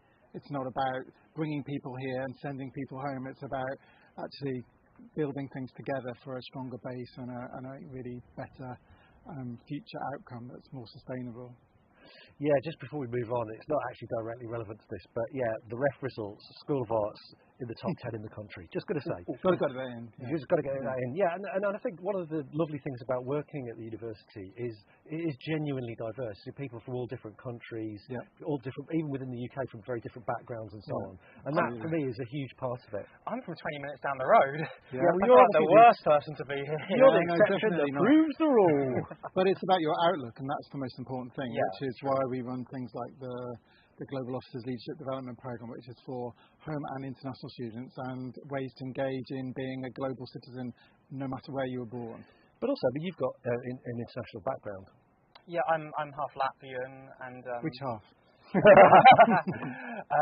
On my mother's side, and I'm kind of related to internationalism. I'm doing a year abroad with the University of Kent. Yeah, well, so it all comes out now. Yeah.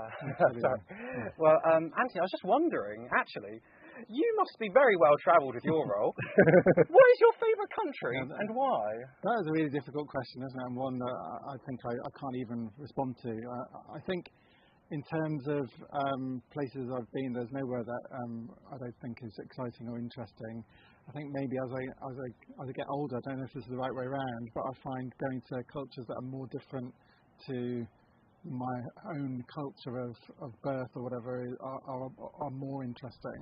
That's whether if it's normal to be that way inclined, but so there's something interesting in every culture. There's something new to learn, new people to meet, and new outlooks and ways of living to draw inspiration from. So very nicely sidestepped. No, it's true. It's definitely true. Yeah, I mean, it's interesting. I mean, I'm doing some research at the moment. It's not the main thrust of the project, but I'm doing it about how stand-up comedy in the last 10 to 20 years has become global in a way that it's never been before. I was recently, just earlier this week, talking via Zoom to an Indian comedian, Anubhav Pal, and it's just really interesting hearing about how different and similar his experiences of doing stand-up have been to my own. Yeah, absolutely. Yeah, I think you can. If you're truly kind of immersing yourself in a culture and you're kind of allowing yourself to learn from that in the best possible way, you can see similarities and differences, and it's about accepting those in both ends of the continuum, and that's when you can really learn something, I think. So I think things have been kind of weird in the country. Somebody mentioned, Millie mentioned earlier, the 2012, the Olympics in 2012, which felt like such a moment of national kind of unification and pride and so on. And we seem to have travelled a lot beyond that with, I don't want to get into it, but Brexit and so on. There's all this kind of division. And in that context, I just wanted to ask you, why is it important for the university to have a kind of global engagement?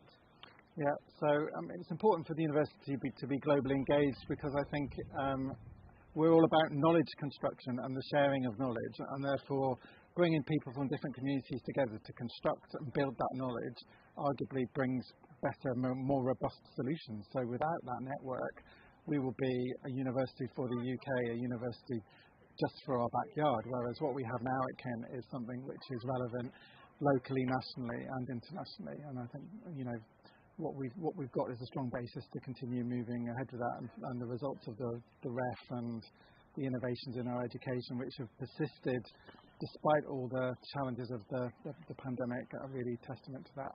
Yeah, because presumably the pandemic's made things quite difficult in terms of internationalisation.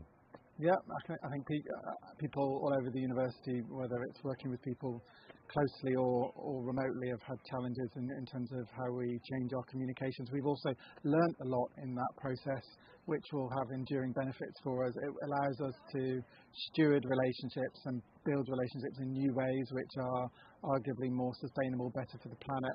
Go ahead.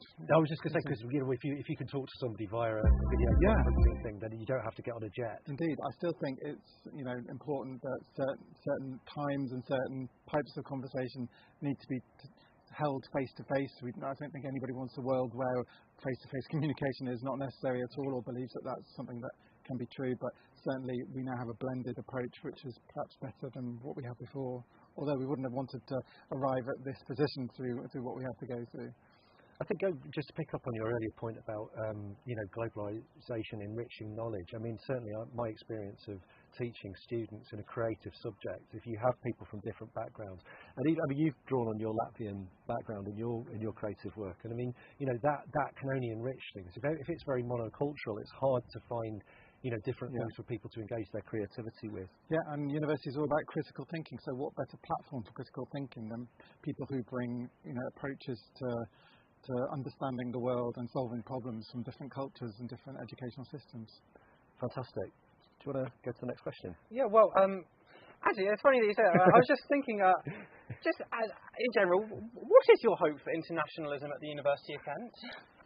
Well, my hope is that it will continue to be multi-layered and diverse in the way that it always has been, but that we'll be able to... Sorry, multi-layered?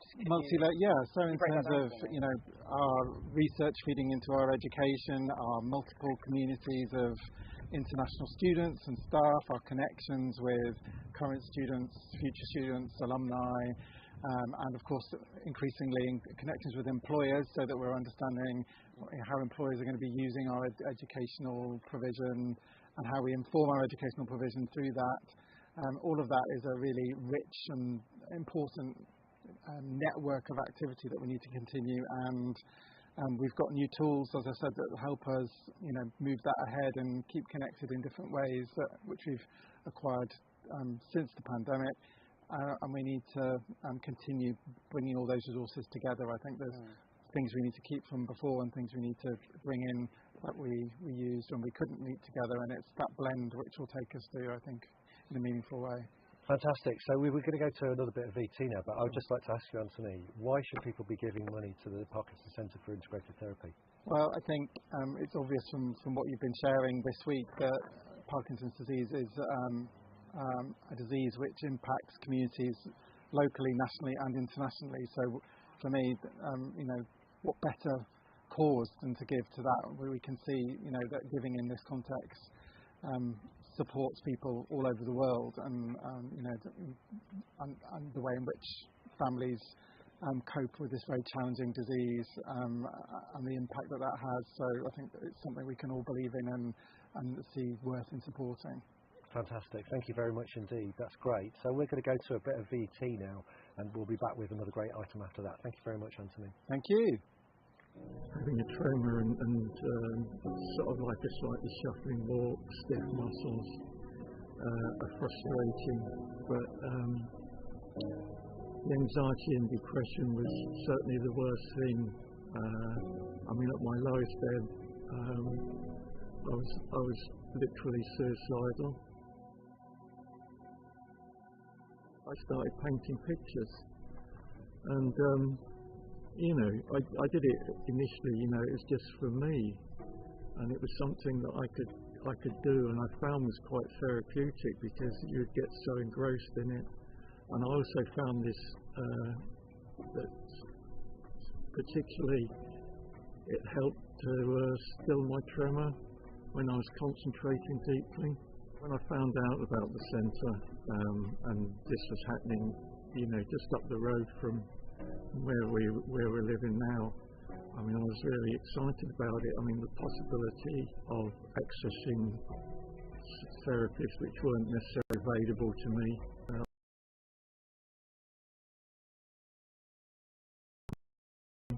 And being, the whole thing, when I met the people involved, they were very enthusiastic. Not only were they enthusiastic about the concept of the centre, but what was really kind of refreshing was that they really wanted to know about the experience of people like myself and others with Parkinson's. I personally donated to it at the beginning, and then when I was selling paintings, I would say to the people, don't give me the money for it, send it into this centre that's coming along. But for most people with Parkinson's, they're going to get treatment from the NHS, and what's on offer there is either pharmaceuticals or surgery, and that's a bit like somebody trying to play golf with half a set of clubs. you know, what you're looking at here is a centre which is different approaches, which may or may not work and may not work for everybody, but it's certainly worth exploring. And I think it's a worthwhile thing to support.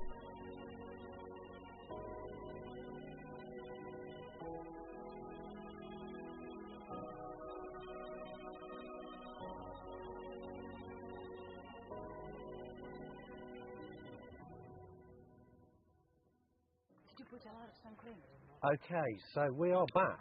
I'm back with my co-host Roy, and he's going to do some stand-up comedy, though, because he doesn't believe in the rules, because he's always trying to push the envelope and do other kinds of stationary-based shenanigans, he's going to do it sitting down, mind blown. Stationary Shenanigans is actually my rap name. Yeah, I heard that about you. I was trying to work it in there as a bit of product placement. So, I'm going to start you off with this air horn. So, when I do the air horn, you start doing your stand-up comedy shenanigans. I nearly said shenanigans again, but I couldn't, so I won't. So, please, welcome onto the sofa where he already is, the one, the only, Roy Clark. Hi guys, how we doing? So, my name's Roy Clark. I'm the answer to the question, what if Prince Charming from Shrek had a child with Arthur Christmas? Now, some of you people know this, Ollie Double actually teaches stand-up at the University of Kent, so if this goes badly, don't blame it on me. So I've got some shopping here that I'd like to show you, Ollie. I've got it in a special bag. We've got that in there. We got that as well. We got these. It's a 4Life bag. I got some other bits while I was out shopping. I got whole milk.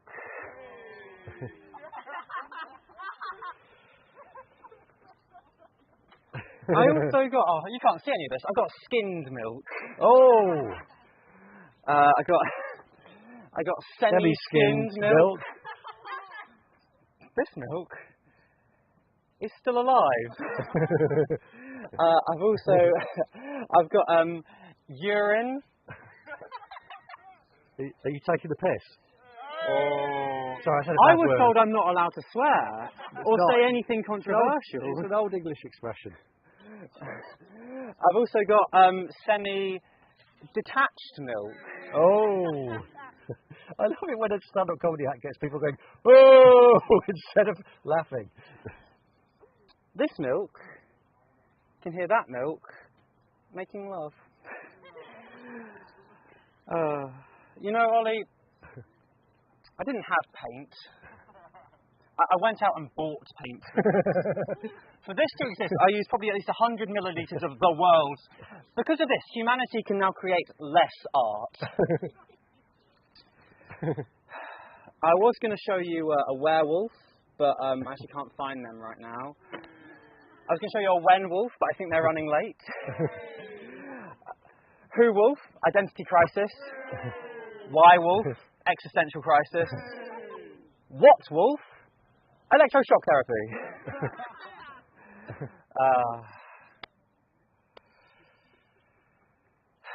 So my last girlfriend left me. Because apparently, after the act of making sweet, sweet love, it's not appropriate to ask for a what went well and an EBI. For this next joke, I'm going to have to raise the stakes.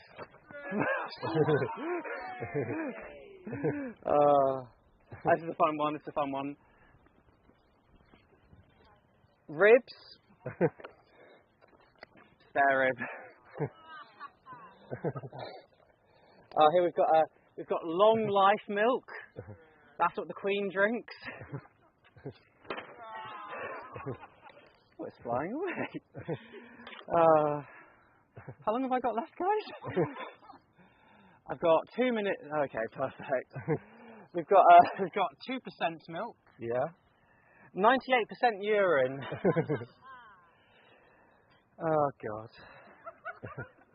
You know, Ollie, I didn't have cardboard. I went to Asda and asked if they had any spare. For this to exist, begging happened. Spare rib. Oh gosh.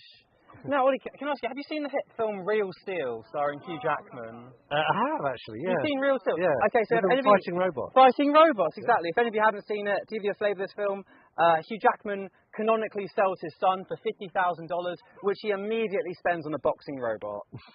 Now, the budget of this film, fun fact, $110 million. You might think that's quite a lot. To put it into context, The Godfather Part 1 cost $6 million. Now, I know you've seen Real Steel. I would not equate it to 18 The Godfathers. Alvin and the Chipmunks 2, The Squeakful, cost $60 million. Now, I know you've seen Real Steel. I would not equate it to 2 Alvin and the Chipmunks 2, The Squeak. According to Cal Skinner of the Illinois Review, with a budget of $110 million, you could build 880 schools across Africa. Now, I'm not sure if you've seen Real Steel. I actually went into Kex and did some research. With a budget of $110 million, you could buy 77 million copies of Real Steel. I've been Roy Clark. Have a wonderful night. Roy Clark!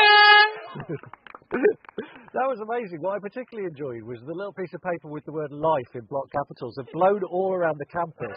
So people are going to think, what's on this piece of paper? Life, you say? What does it mean? It's going to cause existential crises across the campus, which is excellent.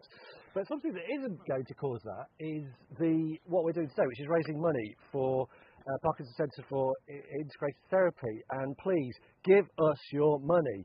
But next, talking of which, we're going to a bit of VT. Now, this is a VT of somebody called Tony. And the thing that's interesting and relevant about this is that Tony finds it very difficult to speak, but can sing. And you'll find out more about that in this piece of VT coming up right now.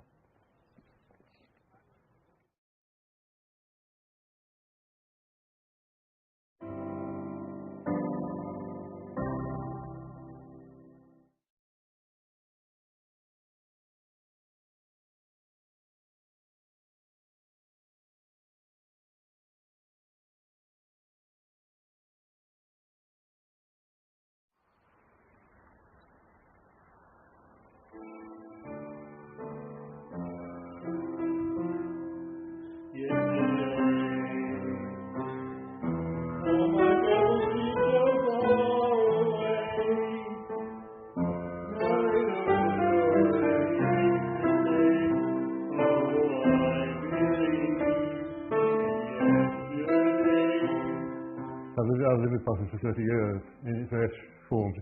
I've gone downhill since I was originally diagnosed. It's been very slow for me.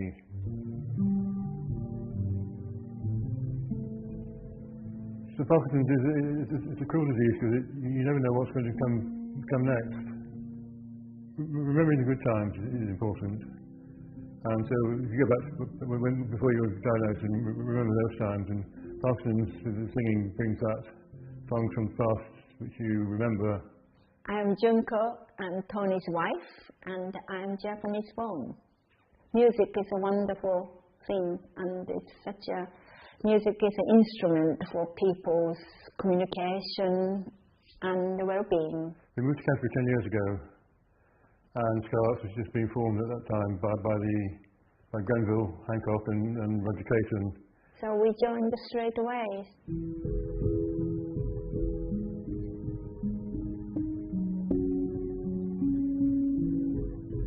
Something gets going in the brain. It just gives me a boost. The part of the brain which controls the singing voice overcomes the part of the brain that supports the speaking voice. When he enjoys, he forgets about he has a Parkinson's.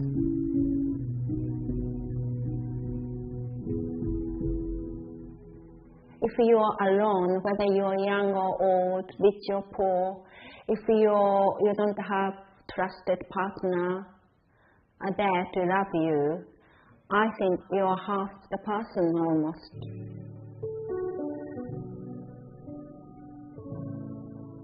The rock is my wife, and they have the mental agony of seeing their loved one deteriorate. I think they deserve a round of applause. But I enjoy life, and I think a carer should be enjoy. And I myself found immensely learning and became better person than before, caring somebody who is needed.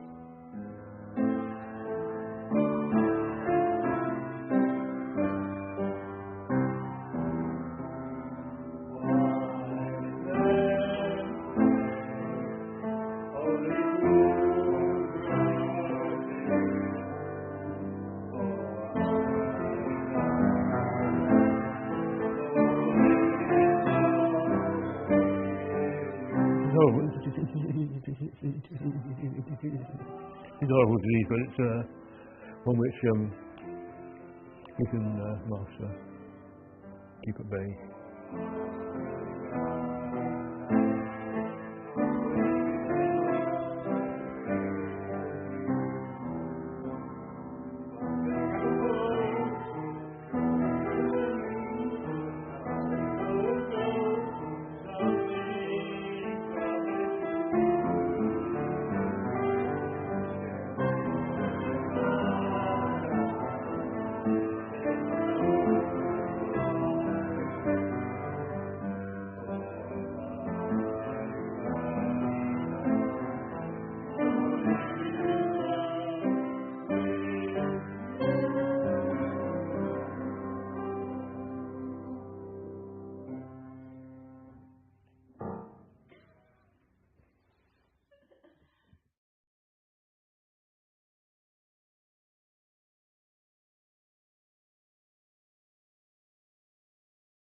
Well, that's definitely better than any singing I've heard come out of Ollie Double.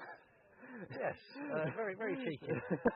Piquantly cheeky. Okay, so we have another bit of spoken word coming up right now. I'm really excited to welcome onto the sofa over here Denise Delaba.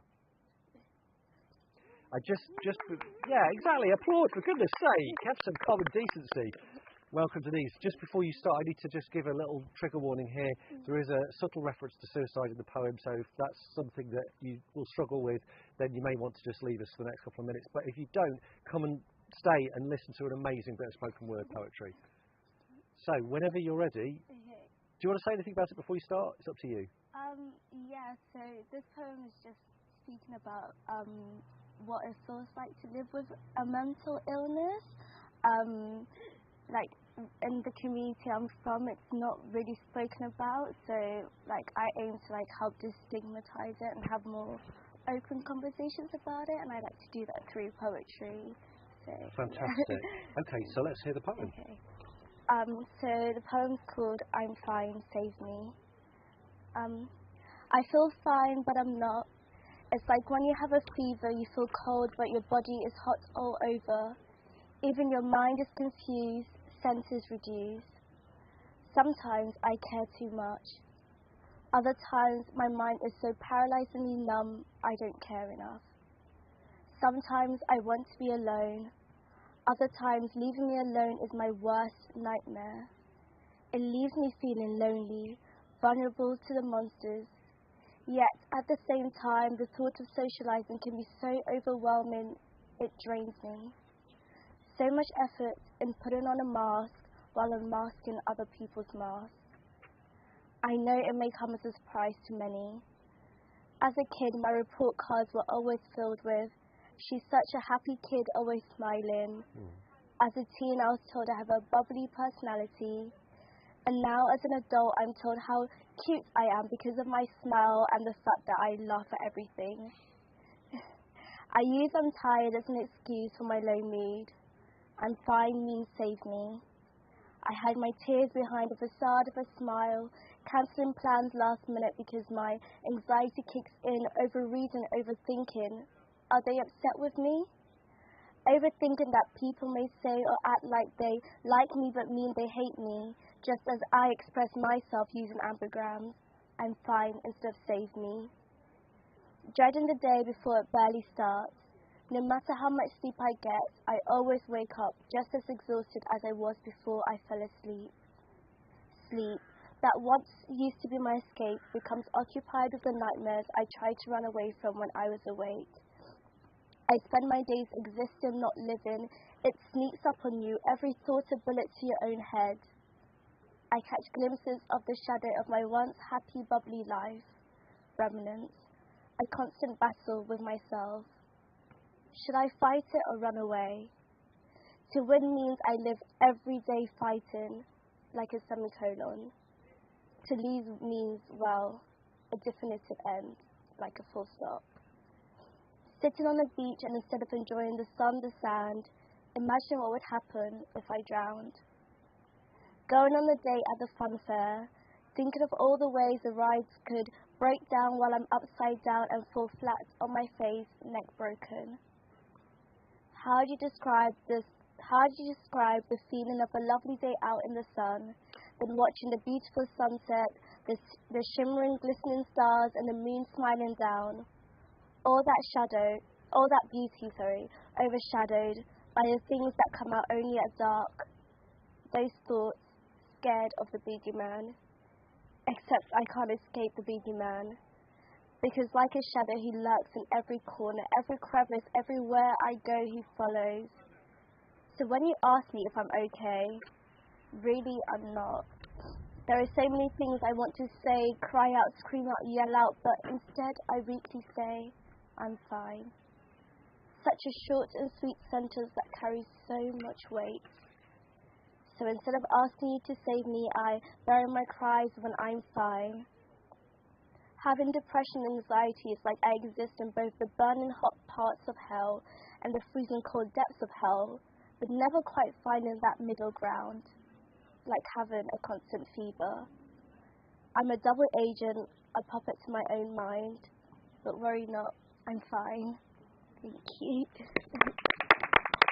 Thank you, that was fantastic. That was brilliant. Denise DeLabra, everybody! Okay, so we have an interview now with two people from Kent Union. So we've got Caroline Van Eldik and Zaid Mahmood. And Caroline is the Vice President of Student Engagement at Kent Union, and Zaid Mahmood has been voted the next President of the Kent Union. So please welcome your next President. Hiya, lovely to meet you. How's it going? Very well, very excited to be here today on such a lovely day. It is fantastic, isn't it? Yeah. Thank you so much for having us as well. Oh, it's a pleasure. And that is a mighty fine haircut you're rocking there, Zaid. Thank you, I really appreciate it. I tried my hardest with the blue and it worked out. It worked. Totally. It's on point, as I believe young people say. Thank you. So tell us a bit about yourselves. How did you come to Kent? What made you come here to study while you've been with us? Right, so I believe this is my 4th year here now. Time flies, doesn't it? I'm from the Netherlands, and I've moved around Europe quite a bit, so I thought, let's move again after I finished high school. And I decided that the UK would be a nice place. Many people questioned my decision, but I still have no regrets. I had a lovely time here. And I visited Kent, and it was just the campus that got me. It's just stunning. Really nice, isn't it? Yeah. When the sun's shining like today. Absolutely. The bunnies, the view, just the city, being so close to the beach as well is something I've never had before, and it's just absolutely wonderful. And I studied international business, did a lot of extracurriculars, and that's kind of how I got involved with Kent Union. Oh, fantastic. Yeah. And Zaid, how about you? So I actually am in my 4th year now, and I originally did business and management, and I did it for 3 years in Medway. And I came through clearing, so Kent wasn't even one of my options. On A-level results day, I was going to do biochemistry, and I decided I didn't want to do the sciences. I was basically doing it just to please my mum. And I was like, that's not really the way to go forward. So I decided to do business and management, found the course, and I actually chose Kent while I was visiting another university, and I just, in my gut, I felt it, and it was the best decision I made. And now I'm in my 4th year doing a year in data analytics. So it's lovely. Fantastic. And what was it that made you... Actually, no, I'll probably save that for a later question. Roy? So I was just thinking, guys, is there any way you could give us a low light and a highlight of your student experience? We were actually talking about this earlier, and we both agreed that the pandemic was our low light. Oh, strangely, most people find it very popular. No, it's because actually most of our degrees have been a highlight. And so as soon as COVID hit and obviously, like I said, I did a lot of extracurriculars. I'm a fencer. That was actually one of the main reasons why I came here. I saw that the fencing club won an award for Best Society of the Year. I was like, oh, that's perfect. And then obviously in lockdown, all of that stopped, and I couldn't. I had to actually focus on my degree, and that's great. You know, a lot of people come here to study, but I found out along the way that I actually cared more about my sports, so I spent more time in the gym than I ever did in the library. And then with COVID, I sat there writing my dissertation like, wow, this is the experience most people have? Ooh, yikes. But yeah, highlights have just been training with people, going on day trips, spending time with people I enjoyed. And then, luckily, COVID's mostly over now, so we're back to the regularly scheduled content. Fencing that you do? Yes. Oh, amazing. I love the idea that a virus is dangerous, so it stops you being able to stab people with swords. It's, you know, a socially distanced sport for the most part. Yeah, so that's I don't great. feel like we should have even stopped it all, Yeah, but it is for the best. You could just, with those funny kind of sieves you put over your face, you could just put an extra layer in and you'd be good to go. Yeah. It does look like one. Zaid, how about you? So, my low light was also the pandemic. Obviously, I think everyone kind of went through it then. Mental health was on a decline, and I was a very social person, so I had my first year completely normal, thank God, and I missed out on like that socializing, that aspect of like being with friends, going out. And unlike Carolina, I did not spend most of my time in the gym. Did not do that. I spent most of my time in the library or just being out somewhere with people. But my highlight, I think, was genuinely this year, the leadership elections and being elected as the next president. It meant a lot because when I first came to this uni, I wanted to leave an impact. And this is, I think, the best way for me to leave a good impact, a positive impact, and hopefully for the future generations of Kent students to have a better experience than I did. Fantastic. Okay, I mean, you've sort of answered this one a bit already, but what was it that drew you? I think both of you have answered it, but you can say a bit more maybe. What was it that drew you to Kent Union specifically? I think a lot of students don't realize that as soon as you're in a society or a sports club and you become interested in running for committee, you're involved with Kent Union. So for me, that was the thing. I got here and most of my friends were like presidents or treasurers. I was like, oh, that's cool. I want to do some of that. So I was women's captain of the fencing team, which was like really exciting. We won lots of things. And through that way, I got in touch with like the sports coordinator at Kent Union and a couple of other members of staff. And that's when I realized that there was a students' union who actually were the ones in charge of our extracurriculars, which is, I think, something that we're still trying to let a lot of students know now, because obviously there haven't been a lot of extracurriculars because of the pandemic. And so there's a whole generation of students that needs to be like taught how things actually work around here. And then on top of that, one of our friends happened to be the vice president of sport at Kent Union at the time, and I helped her with her re-election campaign. So I got involved with the politics of it all, and I was like, oh, actually, you know what, this is a bit of me. And so I ran for the elections the year after, but I actually didn't get it. And I don't like failure very much.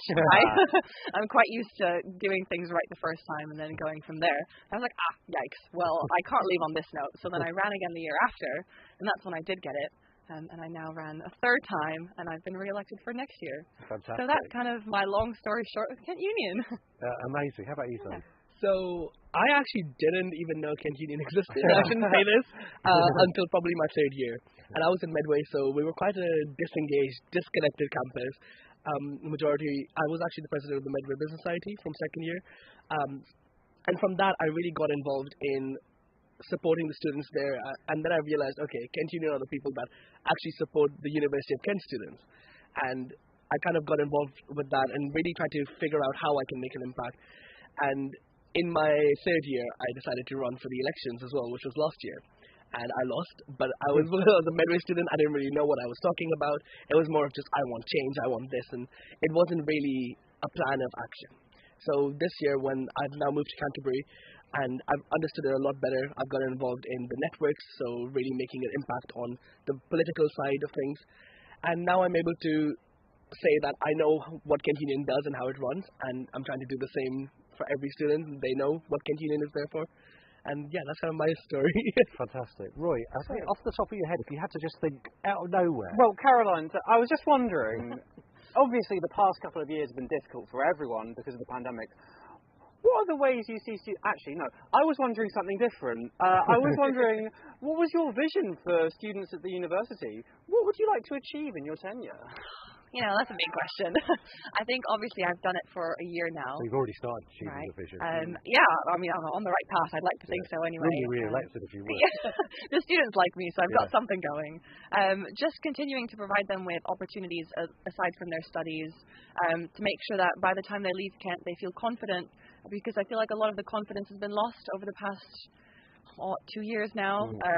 Just interacting with people and developing those strengths has been slowed down a little bit. And obviously we've gained so many other incredibly valuable skills, like especially the whole online situation. That's something that generations before us haven't really worked on. But making sure that... Nobody had heard of Zoom before. What was Zoom? What was Teams? It was so inconvenient to use at the beginning, but now we're so fluid with it. It works really well. So that's definitely a big benefit. But just making sure that students feel comfortable when it comes to in-person interviews as well as online interviews, and just making sure that they understand the value of what they do outside of their degree. For example, being a committee member actually gains you so many valuable employability skills. So definitely preparing them for the real world, as we like to call it, from our little bubble. Yeah. Fantastic. That was your question, wasn't it? Oh no, but actually Zaid hasn't done it. No, sorry. I'm all over the shop. No, it's okay. Yeah, I think I've got a heat stroke. Honestly, sitting out in the sun. 12. It's not also the jacket, I'm presuming. I know, I'm regretting this now. Velvet. Oh, hold on. Is it Zaid? It's Zed, like the We've met before. We have, yeah. I saw you right after everyone got announced who won, and I think you stole me a glass of wine from the that seems like incriminating evidence. I did, yeah. So you called Zed, that's your... Zed, yeah. Quite easy to... I haven't been saying it wrong the whole time. Not at all. Actually, it's pronounced Zaid, in Arabic, but I go by Zed because that's what my family calls me. Okay. Yeah. So it's a cool name as well, Zed. Come on, it's great. Probably the reason why I won. No, but for me, I love the community at Kent, and I love the sense of getting together and everyone kind of just supports each other. And I want to continue fostering that community and really making sure that people feel comfortable here. I want to make Kent a place where you feel like you belong, regardless of your race, your ethnicity, your gender, your sexuality, anything. You belong here, and you have some people by you, and Kent Union's there for that too. So that's kind of my goal, and a big focus for me is obviously the cost of living crisis that we're going to currently. Yeah, seriously. People in the UK who come from low socioeconomic backgrounds or people of underprivileged backgrounds, a massive factor of them progressing to further education is the financial side of things. Yeah. And we want to make it as accessible as possible so people can come here, get their education, have an amazing experience, and leave ready for the real world to continue building their lives. Yeah, that's fantastic. Now, I think we're going to be moving on to the next item now. Is that right? Okay, so you guys have been so amazing. You've had so much cool things to say that I haven't had time for half the questions. But it's really delightful to meet you, and good luck with your continuing roles. Thank you. Let's have a massive round of applause for our Kent Union officers. Thank you for having us again. Oh, it's a pleasure. It's really genuinely nice to meet you guys. Okay. Thank you. Okay, so we have another guest coming in right now to do another spoken word piece. We have Sophie Harris, who's going to come in and do a poem for us. So, Sophie Harris, can we welcome her, please, onto the sofa? Sophie Harris, how are you? I'm great, thanks. How are you? I'm fine, thanks. Do you want to tell us a bit about your poem before you launch into it? Yeah, of course. So, I've been writing poetry as long as I can remember, really, in the form of songs when I was really little, and then just into your standard poems since I was about 13, and I'm 22 now. But I really kind of launched back into the poetry scene, if you will, at the start of this year. And this was a poem that I wrote in around December, at the end of 2021. It was actually after a breakup of mine. And it inspired a lot of poetry, as it does. And then that launched me into starting doing spoken word events in person. I actually recently was published for the first time. Oh, amazing. Well Very done. exciting. And this is one of the poems that is in the anthology that I was published in. So, yeah, I'm really excited to be sharing it with you all today. Fantastic. Yeah. Well, let's hear the poem, because it sounds amazing. Perfect. So this is called Grief Is. It's a slightly edited version for this event. But yeah, I hope you like it. So this is Grief Is. Grief is a bodily experience. It's the constant longing for joy without being able to grasp it. Grief is a living thing, a virus, and I'm writing poems like they are antibiotics, knowing that I'll never finish the course. Anything to become resistant to overcoming the thing keeping your I love yous in my head, even if they are coated in grief.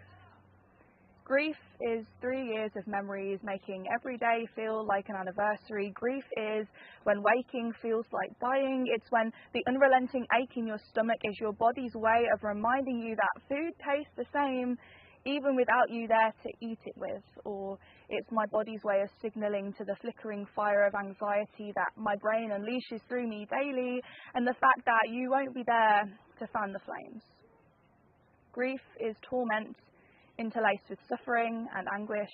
It is being thrown on a train you didn't want to take with no sense of where or when it will stop.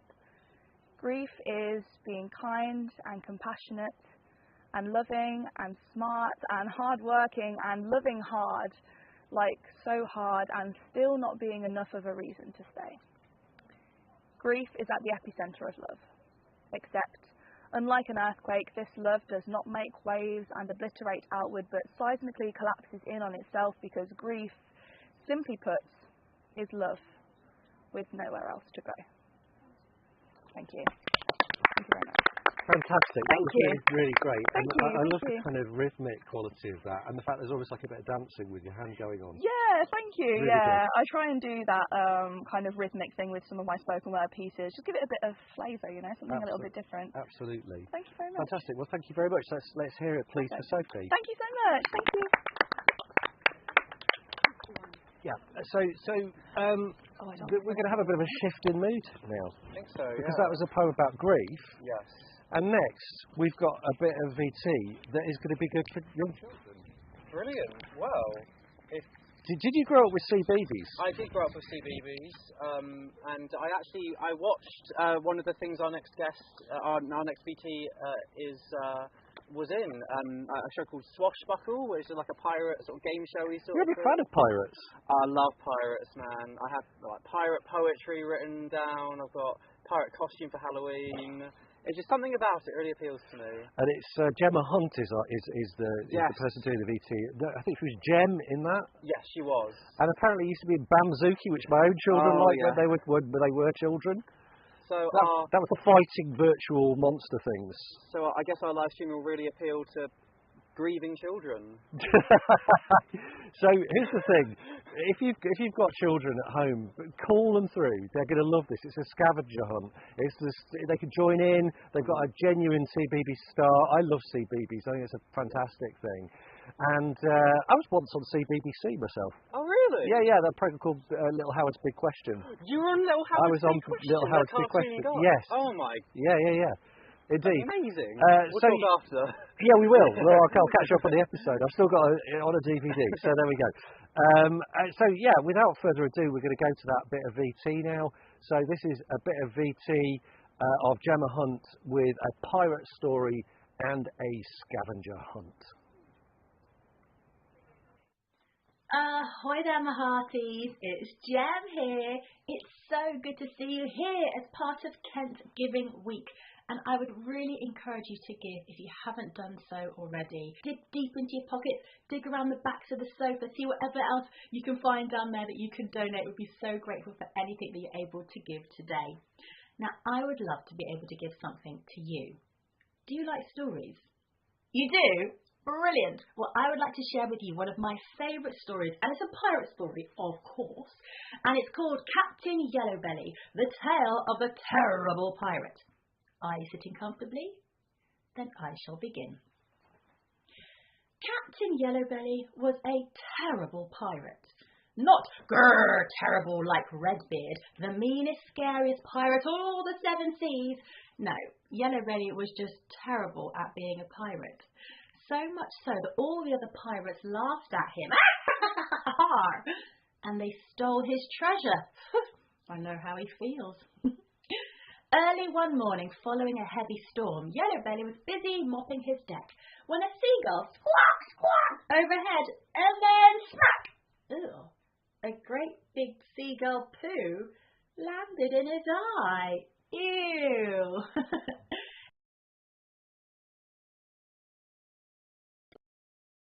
But whoops! He didn't see his wooden cleaning bucket and he stepped right into it. Uh-oh. So not only did Yellowbelly have seagull poo in his eye, he now also had a wooden bucket stuck on his foot. Oh dear. Now, this made Yellow Belly a little bit cross again. So he thought, I need to put on an eye patch. So he marched into his cabin to put on an eye patch, but he put it on the wrong eye and he tumbled head over heels into his wardrobe. Oh no. So not only did Yellow Belly have seagull poo in his eye, a wooden bucket stuck on his foot, he now also had a coat hanger wedged up his sleeve. Now, if Yellow Belly had been really angry before, now he was furious. So he dragged himself out of his wardrobe, but whoops, he didn't see his parrot's cage up above him, and he caught the coat hanger in the door. The parrot's cage door flew wide open, waking up the parrot from his snooze. And nobody likes to be woken up from their snooze, do they? No. So now Yellow Belly had seagull poo in his eye, a wooden bucket stuck on his foot, a coat hanger wedged up his sleeve. He also had a very angry parrot, squawk, squawk, squawk, pecking at his head, squawk, squawk, squawk.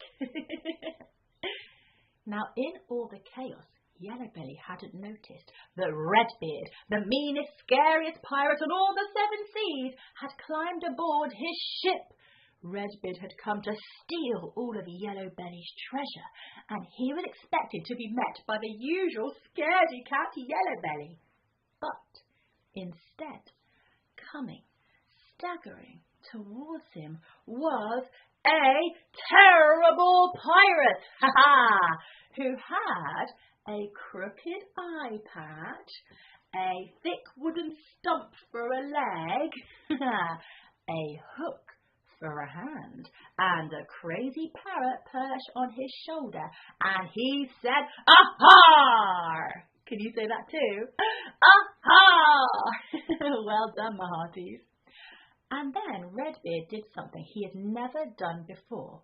He took one look at the plank, he ran along it, and he jumped off into the sea.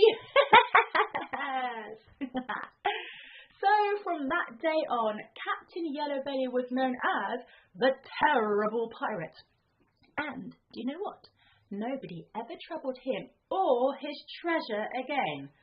Although he always let his parrot perch on his shoulder, and he always kept an eye patch.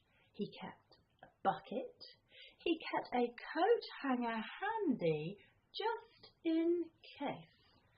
Well, you never know who might turn up uninvited. Who's this? It's a crocodile! Quick, run! There we go. That was the story of Captain Yellow Belly. I hope you really enjoyed it. Thank you so much for listening so nicely. Enjoy the rest of Giving Week, and please do give if you can. And I'll see you again for more fun very, very soon. See you later, my hearties.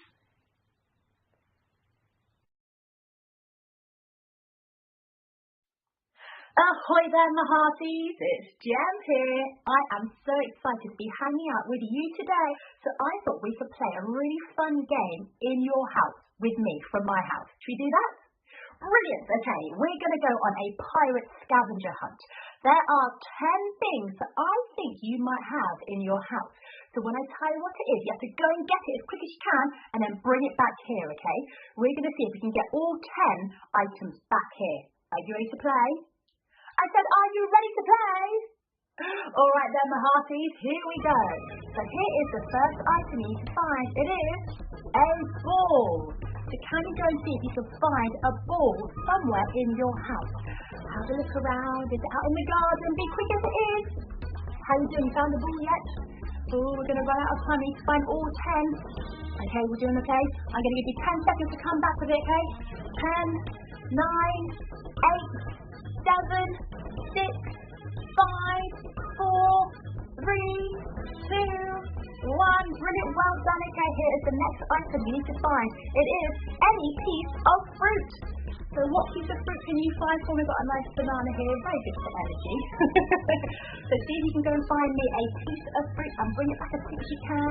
Could be an apple, a banana, something more exotic like a mango or a pineapple, or maybe some cherries, whatever you can find. Bring it back as quick as you can. How are we doing? All right? Doing okay? Oh, you're doing very well there. Well done for getting that back so quickly. Okay, here comes the 10-second countdown.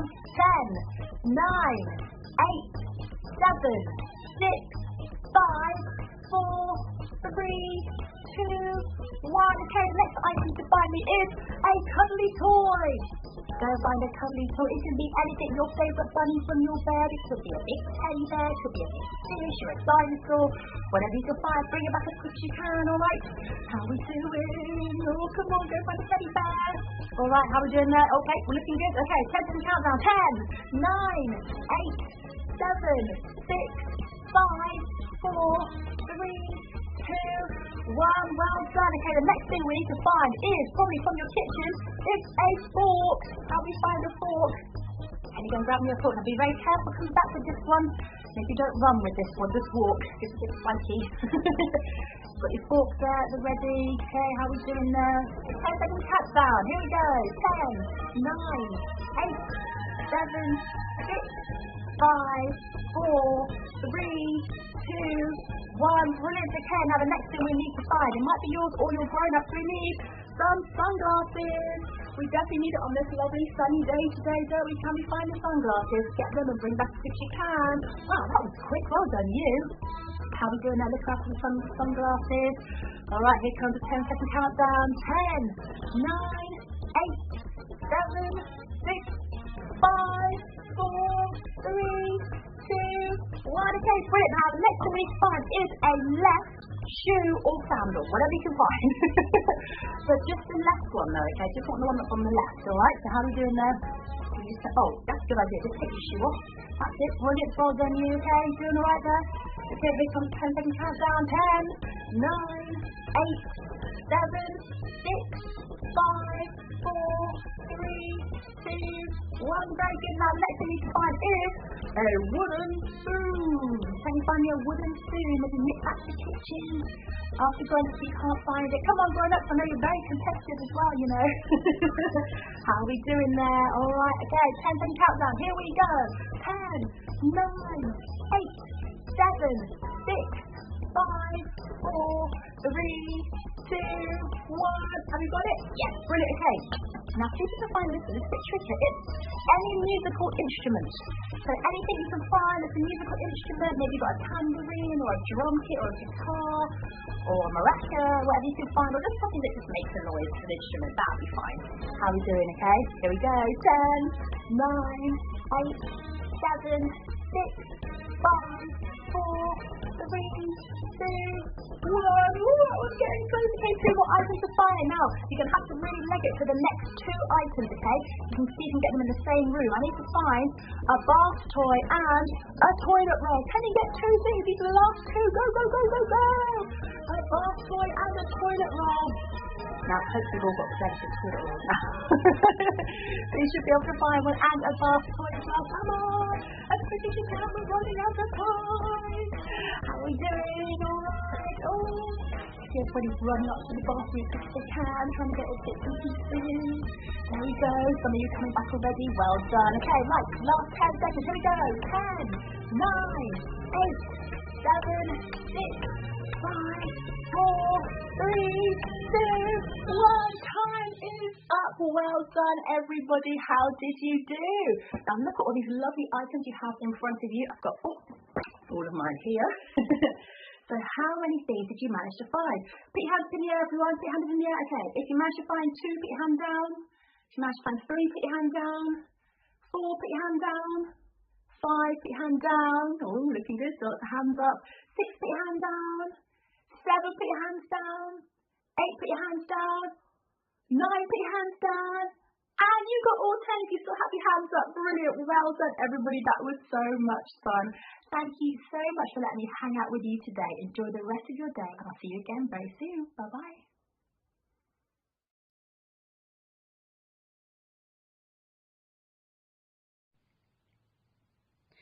Just one more little bit of fun for you, my hearties. I wondered whether you would like to do with me a swashbuckle salute. Yeah? All right, then, my hearties. Let me see you all marching. Put your hands on your heart. And eye patch. Pirate hat. Swashbuckle cheers. Aha! Well done, my hearties. That was great. Good job.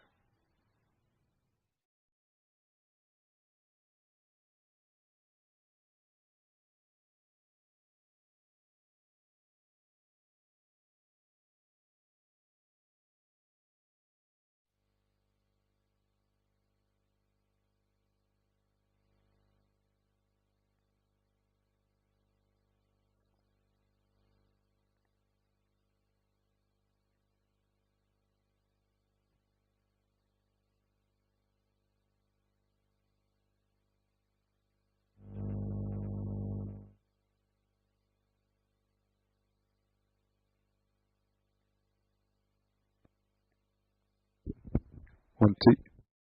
Okay, we're on with one of these mics. My parents really honed in on things I was good at, because there was a lot of things I wasn't good at. So I didn't know I was talented in drawing and ketchup art. Maybe foodstuffs was the thing. You'd have been much better visual artist with foodstuff. Growing up making those pasta necklaces, I was quite good at that. So maybe it's food art, yeah. Yeah, food art. I like it a lot. Right, we've got another amazing... Are you sporty? I'm a dancer. I'm on the Kent dance competition team. Wowee, that's amazing. I have no talent in sport or dance, so I'm very envious. So we have one of our final big features here at the Kent Giving Week Big Finale live stream. We have a netball challenge. So the idea of this is to see how many nets they can get. Is that what they call it? Goals? Is it goal?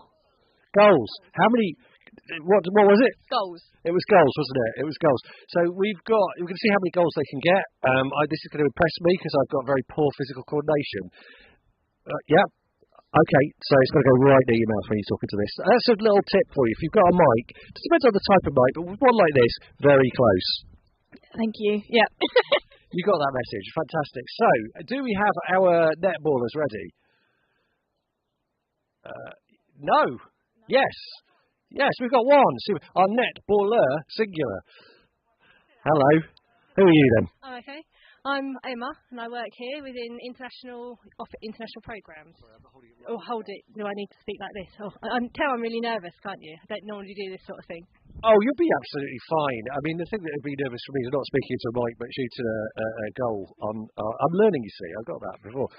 So, how many goals do you think you're going to be able to get?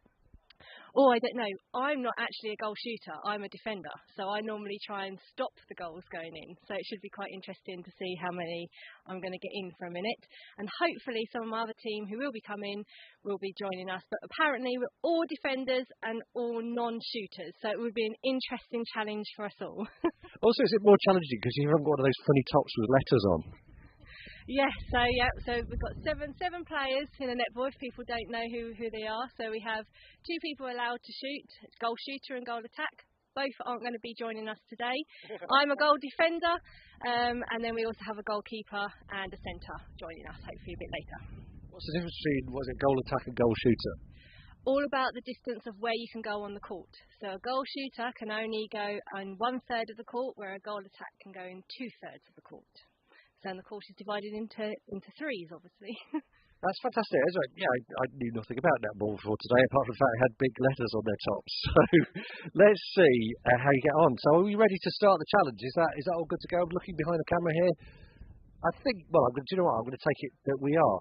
So we're good to start. So, actually, do you know what? I really wish I brought the air horn. You don't want to run over and get it. Hannah, look at that. Physical fitness there. Amazing.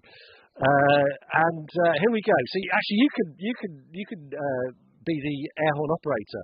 So you can get ready to start. 3, 2, 1.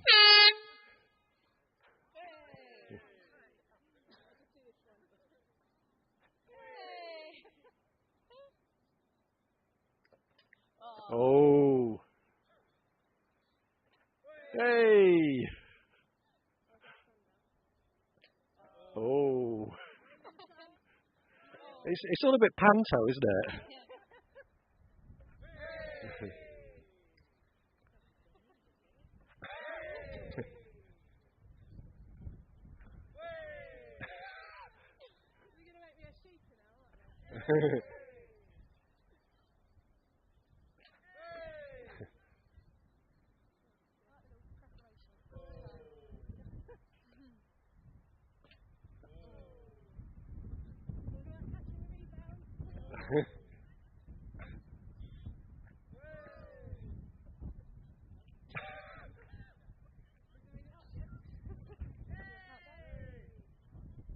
Nine, 8, 7, 6, 5, 4, 3, 2, 1.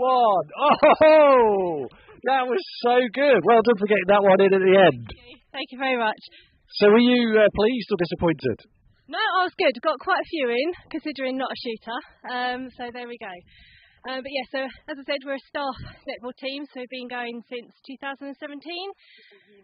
Yes, Kent Unicorns play on university, on those sort of things, and we play in a local league over at Thanet every week. And yeah, so it's good fun to get an exercise, and if anyone else is staff member or interested, there is training on a Monday lunchtime. Kent Sport, they sponsor us. They put on a social coaching session on a Monday lunchtime, 12:30 to 1:30, if anyone's interested. And I also thought I just saw some other netballers sneaking around. Oh, okay. If there's another one, yes. Okay, fantastic. Come on in. I just say that if a real unicorns played netball, I don't think they'd be very good at it because the ball would keep landing on their horn. It'd just get burst. Okay, so fantastic. Are you ready to rock? I'll try. Okay, so somebody ready to time?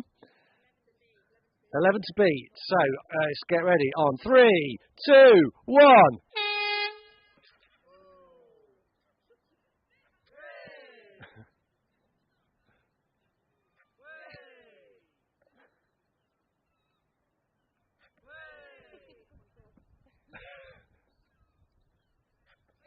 That was amazing. One hand. Yes, indeed.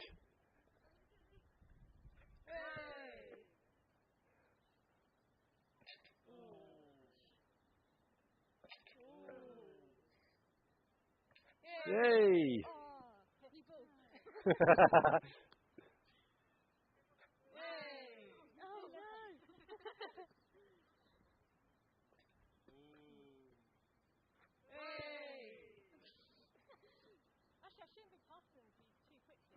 Yeah.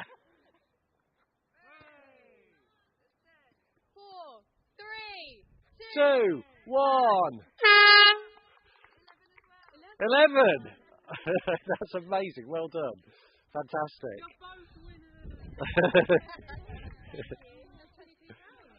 Fantastic. That is amazing. Are you going to have a go as well? Oh, fantastic. Okay, brilliant. So, are we ready to time again? Okay, so we are going in 3, 2, 1.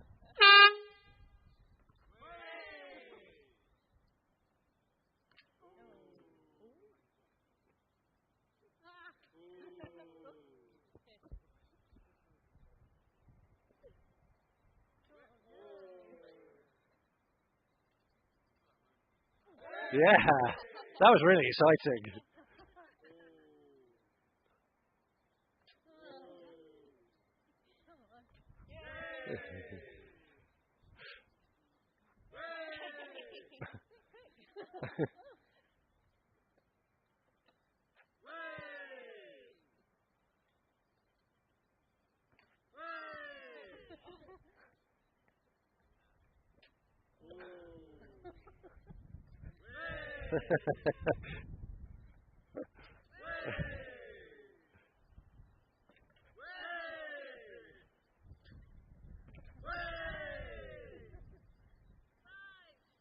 Four, 3, 2, 1.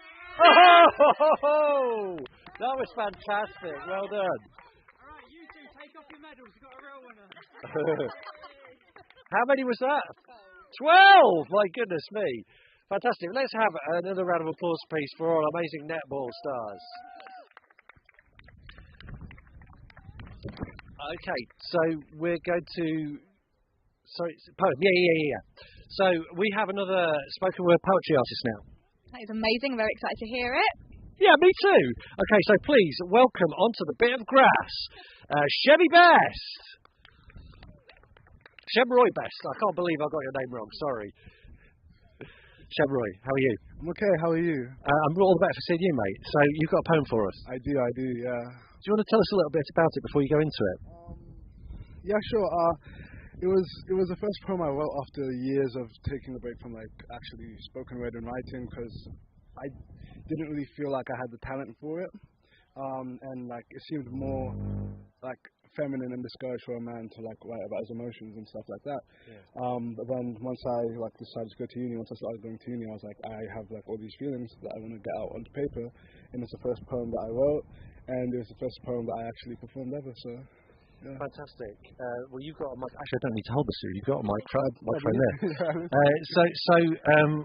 Yeah. Without further ado, let's hear it, please, for Chevroy Best. Thank you.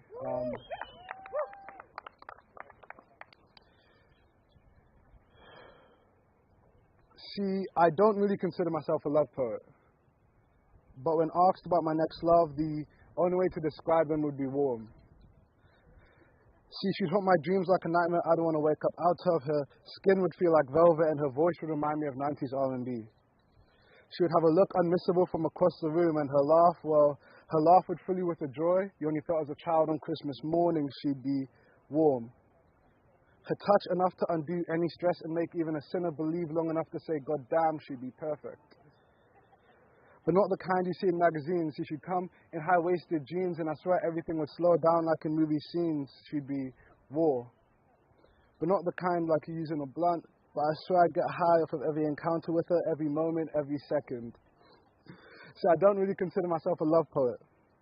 But when asked about my next love, her scars would reflect off her skin a tapestry, so when I look at her, I would take my time, drinking the love slowly out of her skin like fine wine. Her heart strengthened through losses, but still soft enough to let me in. And I know it sounds crazy, but I'd want to be her ex's stuntman, so I could do for her everything he was too scared to do, like love her.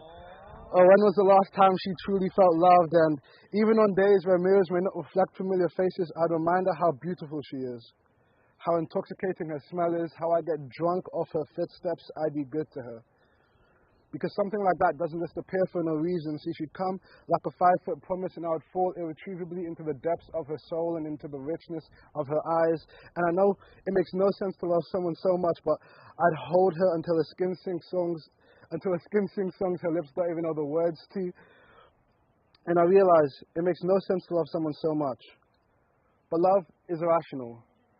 Love is clumsy. Love stumbles and falls, and my heart refuses to wear a helmet. So I don't really consider myself a love poet. But when asked about my next love, well, I'd say she looks a lot like you. I swear she looks a lot like you. Thank you. Thank you so much. That was really, really brilliant. Did you enjoy performing it out here weirdly on a field? It's unexpected. It's nice, you know, with the sun shining and everything. It's a good feeling. It's good, isn't it? So, well, thank you very much indeed. I need to remind viewers out there that we're doing this in aid of the Parkinson Centre for Integrated Therapy, which is an initiative to support people with Parkinson's here at the University of Kent, and it's a joint thing between Kent and Parkinson's Care and Support UK. And so please, there's a link at the bottom here.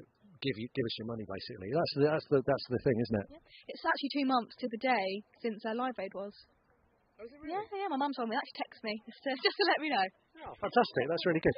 So we have another amazing act. Let's hear it again, please, for Chevroy. We have another amazing act for you here on the grass outside the Senate building at the University of Kent. And so I'd like you to welcome onto the grass, please, the amazing, you've seen him before, you'll see him again, Daniel Lambert. Hello, Kent Giving Week Livestream, how are you doing? Oh, come on, Kent Giving Week Livestream, how are you doing? That's what I like to hear. Now, you've seen me a couple of times today, but you don't really know much about me. And one thing about me is that I love football. All right, so I want to start off. Crew, I want to know what football team do you support? Really? Is that a personal choice? Okay, and do you support a football team? Cameraman, Liverpool. Right, okay. Any other crew football teams we support? Any other team? Everton. Again, personal choice.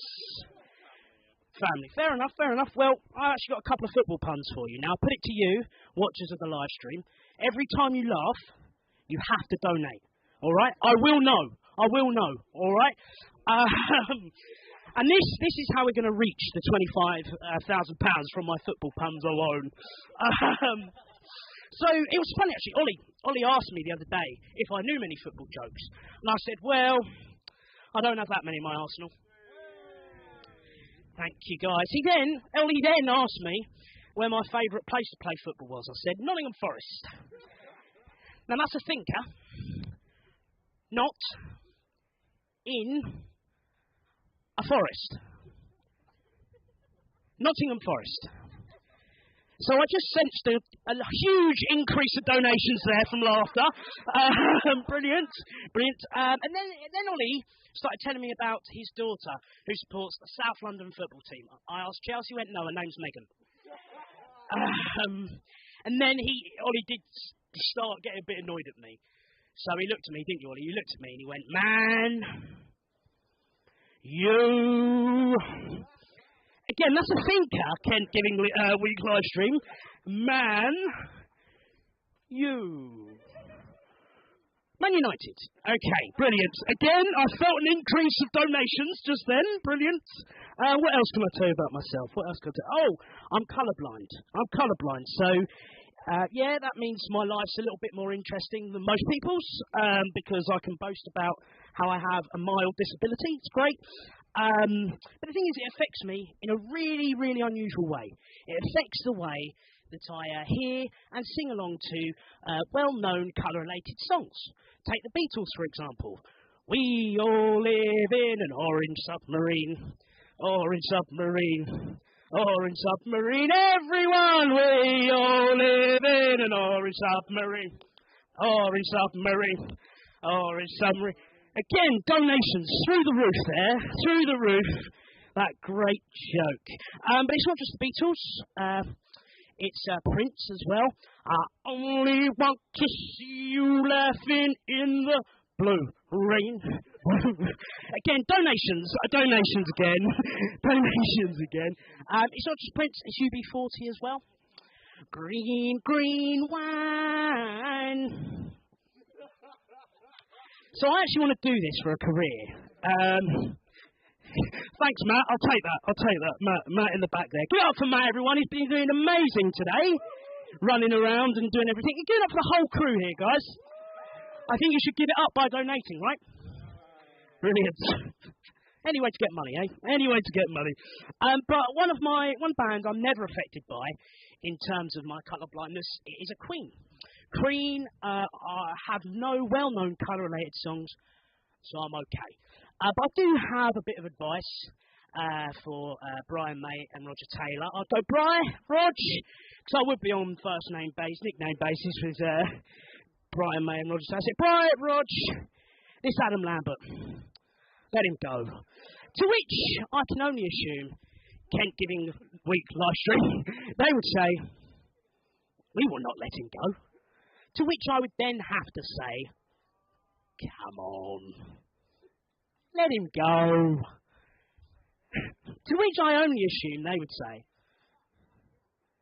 we will not let him go. Strap in, I'm going for the whole thing. And then I would have to say, come on, let him go. To which then I can only assume they would say,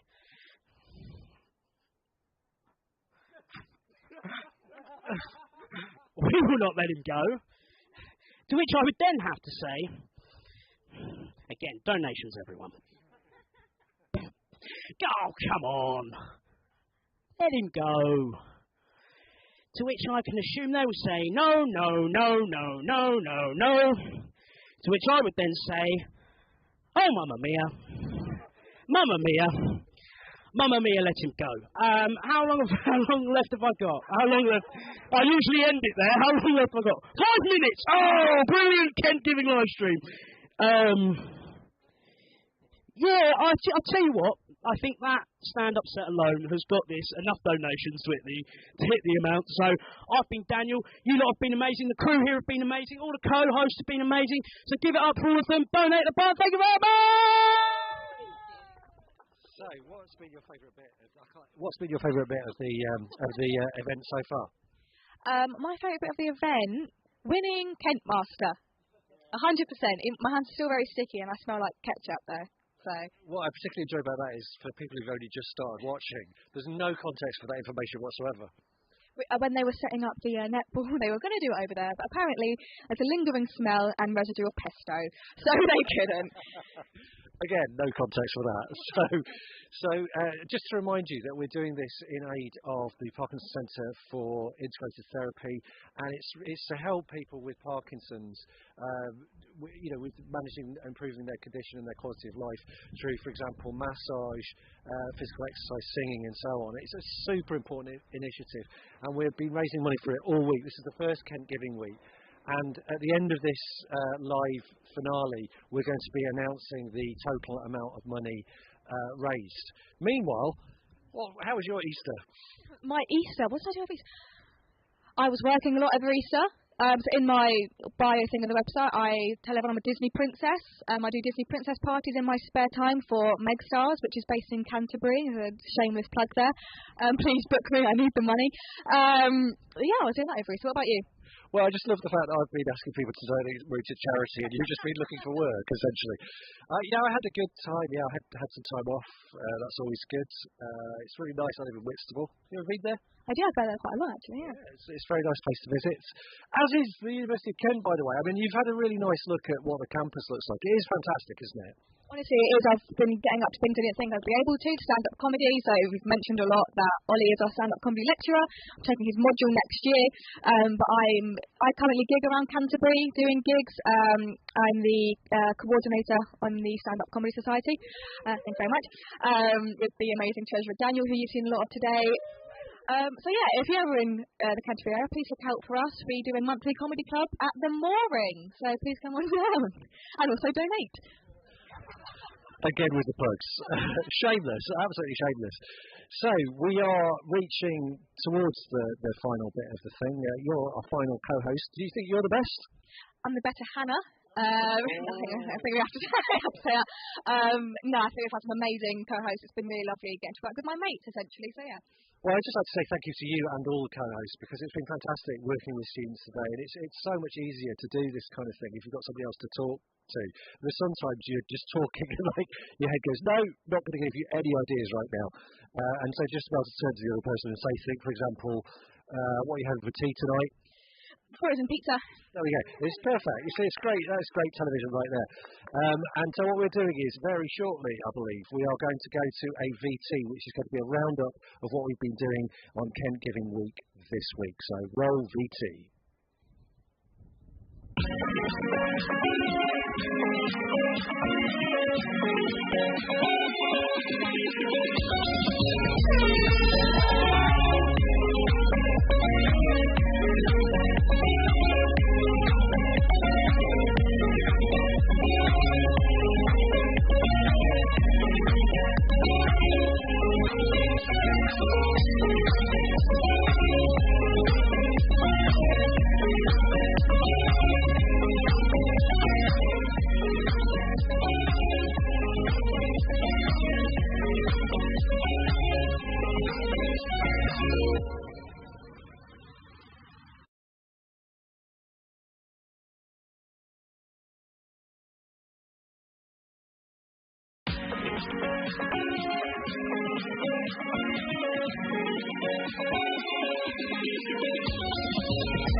welcome back. So this is the end, really. It's been amazing. It's been 4 hours. It's felt like kind of 4 decades times, but it's been a lot of fun. And I'm just, thank you all for doing this today. Thank you for having us. Co-hosts. We've got a kind of like a poem here. It goes, Hannah Daniel, Roy. Look at that. So tell us what Roy's very pleased with that. So tell us about what each of you. We're going to have a little roundup. What have you been your highlights, Roy? My highlights. My highlight will probably be right at the start of. So we were told not to swear during this production, and right at. Can you tell this anecdote without swearing? Yeah, I can. Great. Right at the start of Kentmaster, I reached for a pair of gloves that one of my hosts, one of my fellow hosts, perhaps one sitting rather near me. Yeah, possibly, was also reaching for, and there were enough gloves for everyone. But there's a whole box full, right? They felt the need to drop 2 of the worst swear words at me. So that was probably my highlight of the day. Yeah. Yeah. Well, if you're watching at home, you can watch this back later and find that very moment. Okay, Daniel, how about you? I've just enjoyed being out in the sun all day and being with mates and being with all this wonderful crew. Yeah, can we give the crew one more round of applause, guys? Absolutely smashed it. It's been absolutely just so much fun in the sun. Boom. Can't argue with it. Hannah. I was a big fan of a Kentmaster myself. I enjoyed the artistic visions that went into creating such beautiful masterpieces. I was also a big fan of committing borderline theft and stealing all those animal biscuits. I mean, those are going to keep me sugar levels up for the whole day, personally. And I'd just like to echo what Daniel said. It's been great sun, with great mates, and great nutrition and food. Thank you very much. Fantastic. Okay, Daniel. Well, for me, I mean, I don't know if you noticed, guys, but I have a medal. Through hard work and determination, I won the Daniel off, and I think that's been my favourite, obviously. Remind us how much you raised in that 10 minutes. Oh, don't make me say. Okay, fine. £70. £70, yeah. And that all came through shouting at people politely to donate. And I think a great man once said, I'm the better Daniel, and luckily he's not so great anymore. So I feel like you should claim the name Daniel now. It's only right. But obviously it's been great hanging out with my friends, and all credits go to Daniel for trying to go up against me. But, Fantastic. Hannah, how about you? I think I have a few highlights actually. Today's been so great. I think one of my favourite interviews probably with Zaid and Carolina, just because I think we all know them so well. They're so personable, and having them on campus is a real help. So having them here to help fundraise was amazing, because we had a chat with them over there, mainly about Zaid's hair, but it was fine. It was lovely. Is that a new departure, his hair? He's going for a range of colours, so we told him to go for a grey next. I think it look quite nice. Another highlight, probably from my dad. We were having various discussions about various things and just put donated. So I'm guessing that means he's put some money in. Cheers, Dad. Yeah. Thanks, Ian and family. I love how tepid that applause was. And I've had an amazing day to echo what everyone else said, with my friends, with you, Ollie Double, and the amazing crew. Yeah. Fantastic. So we are on the University of Kent campus, and we are here till 4. So we've got, I think, some stuff to talk about. Before we do that, though, I want you guys, using your creative skills, to think of thriller stuff while I tell people about the fundraising that we've been doing today. Well, okay. Can we have a battle of the Hannahs somehow? Yeah. Well, you plan that right now while I do this, because it's really important to remember that this is part of Kent Giving Week. It's the first Kent Giving Week, and we're really, really pleased with how it's gone. Once we've had this next bit of semi-improvised shenanigans, I'm going to give you the total that we've earned this week on this piece of paper.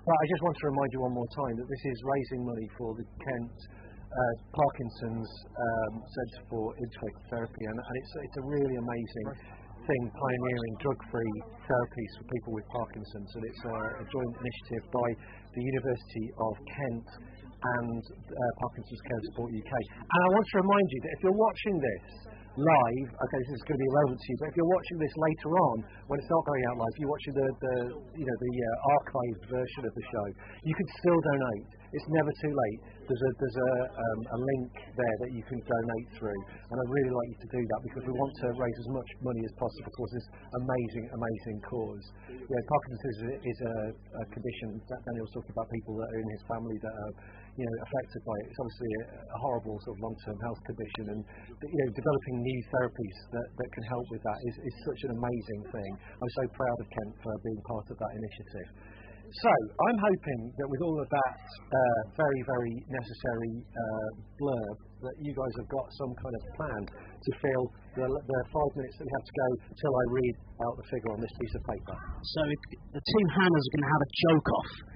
So they're going to keep telling jokes one after the other, and the first one to stall, hesitate, or panic in any way loses, and that way we can crown the greatest Hannah. So it might cause even more physical pain than the plank off. Potentially. So if you guys want to get up. Thanks very much, Daniel. I love how you've asked no questions what happened to the other Roy. That is a good point. So, for clarification's sake, and for everybody watching at home on their devices, we'll be passing the mic between us. Is that correct? And then the first person to stall, or panic or stop, they have lost. Yes. And they are. Okay, I'll accept that. Right. Wait, am I going first? Right at the ship and cross the road. Get to the other side. A man walked into a bar. Ouch. Hey. What's red and white? Got spots all over. Roof at the fridge. What's invisible and smells like bananas? A monkey's fart. Why did the chicken cross the road? To get to the other side. Did you laugh? No. Neither did the chicken. Because the shop was closed. My sister is very dyslexic. She's so dyslexic, going to Wales, the road signs made more sense to her. Hey. My boyfriend's northern, which means that he loves mushy peas and snorts gravy to wake up in the mornings. My boyfriend likes his women like he likes his coffee, flat white. Oh. I'm bisexual, which means that I love men and women, but it's ironic because I don't pull either of them. I was only chosen to be on the Kent Stand-Up Committee because I'm a woman against the three men. I like getting comedy gigs by default because I'm a woman and funny too. I bombed at a gig in Ashford after making a joke about anti-Semitism. My response to ask, I thought that would have gone down better in Ashford. I also bombed at the gig in Ashford. Why? Because they didn't like me. I often wonder why my parents don't question the fact I do a drama degree. I then look at my two sisters and realise I was the only one that went to uni. They were just happy with me doing whatever. What do turtles have? Shells. No.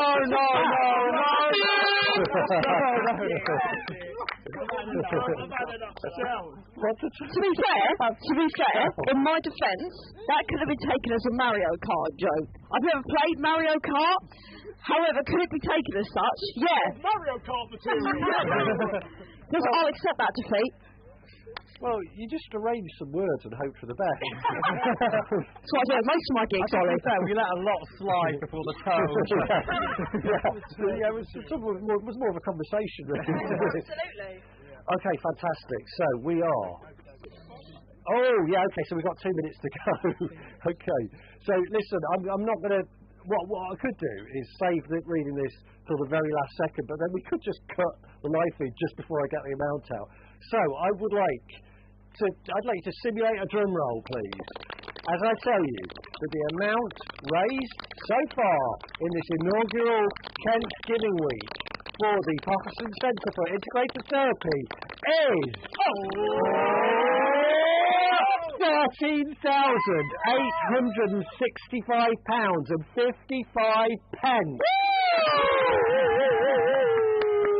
And what I love about that is the entire afternoon I've been wondering who gave 55 pence. It's an incredibly specific sum. That is a kind of, Beth was talking earlier about giving more rather than just giving a bit. That is somebody who went, Oh, there's my change. There you go, mate.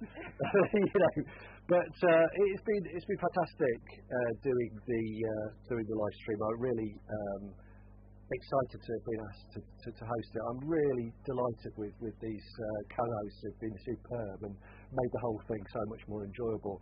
It's been really nice talking to you this afternoon. I've got 34 seconds. I was hoping that we could have 3. Okay. It's also worth mentioning, if you're watching this back, you can still donate. You still can donate. So please, keep donating. Give it up for Ollie. Hasn't he done amazing? Yeah, lovely stuff. Lovely stuff. Also, if you're watching live, Funny Rabbit tonight at the Gulbenkian, it's sold out, but they might have some tickets on the door. Yeah. Performance tonight. Oh, these 2 are performing. Yeah, that's true. I'm hosting it. We've got 2 of these guys who are actually doing a set tonight. So 6, 5, 4, 3, 2, 1. Goodbye.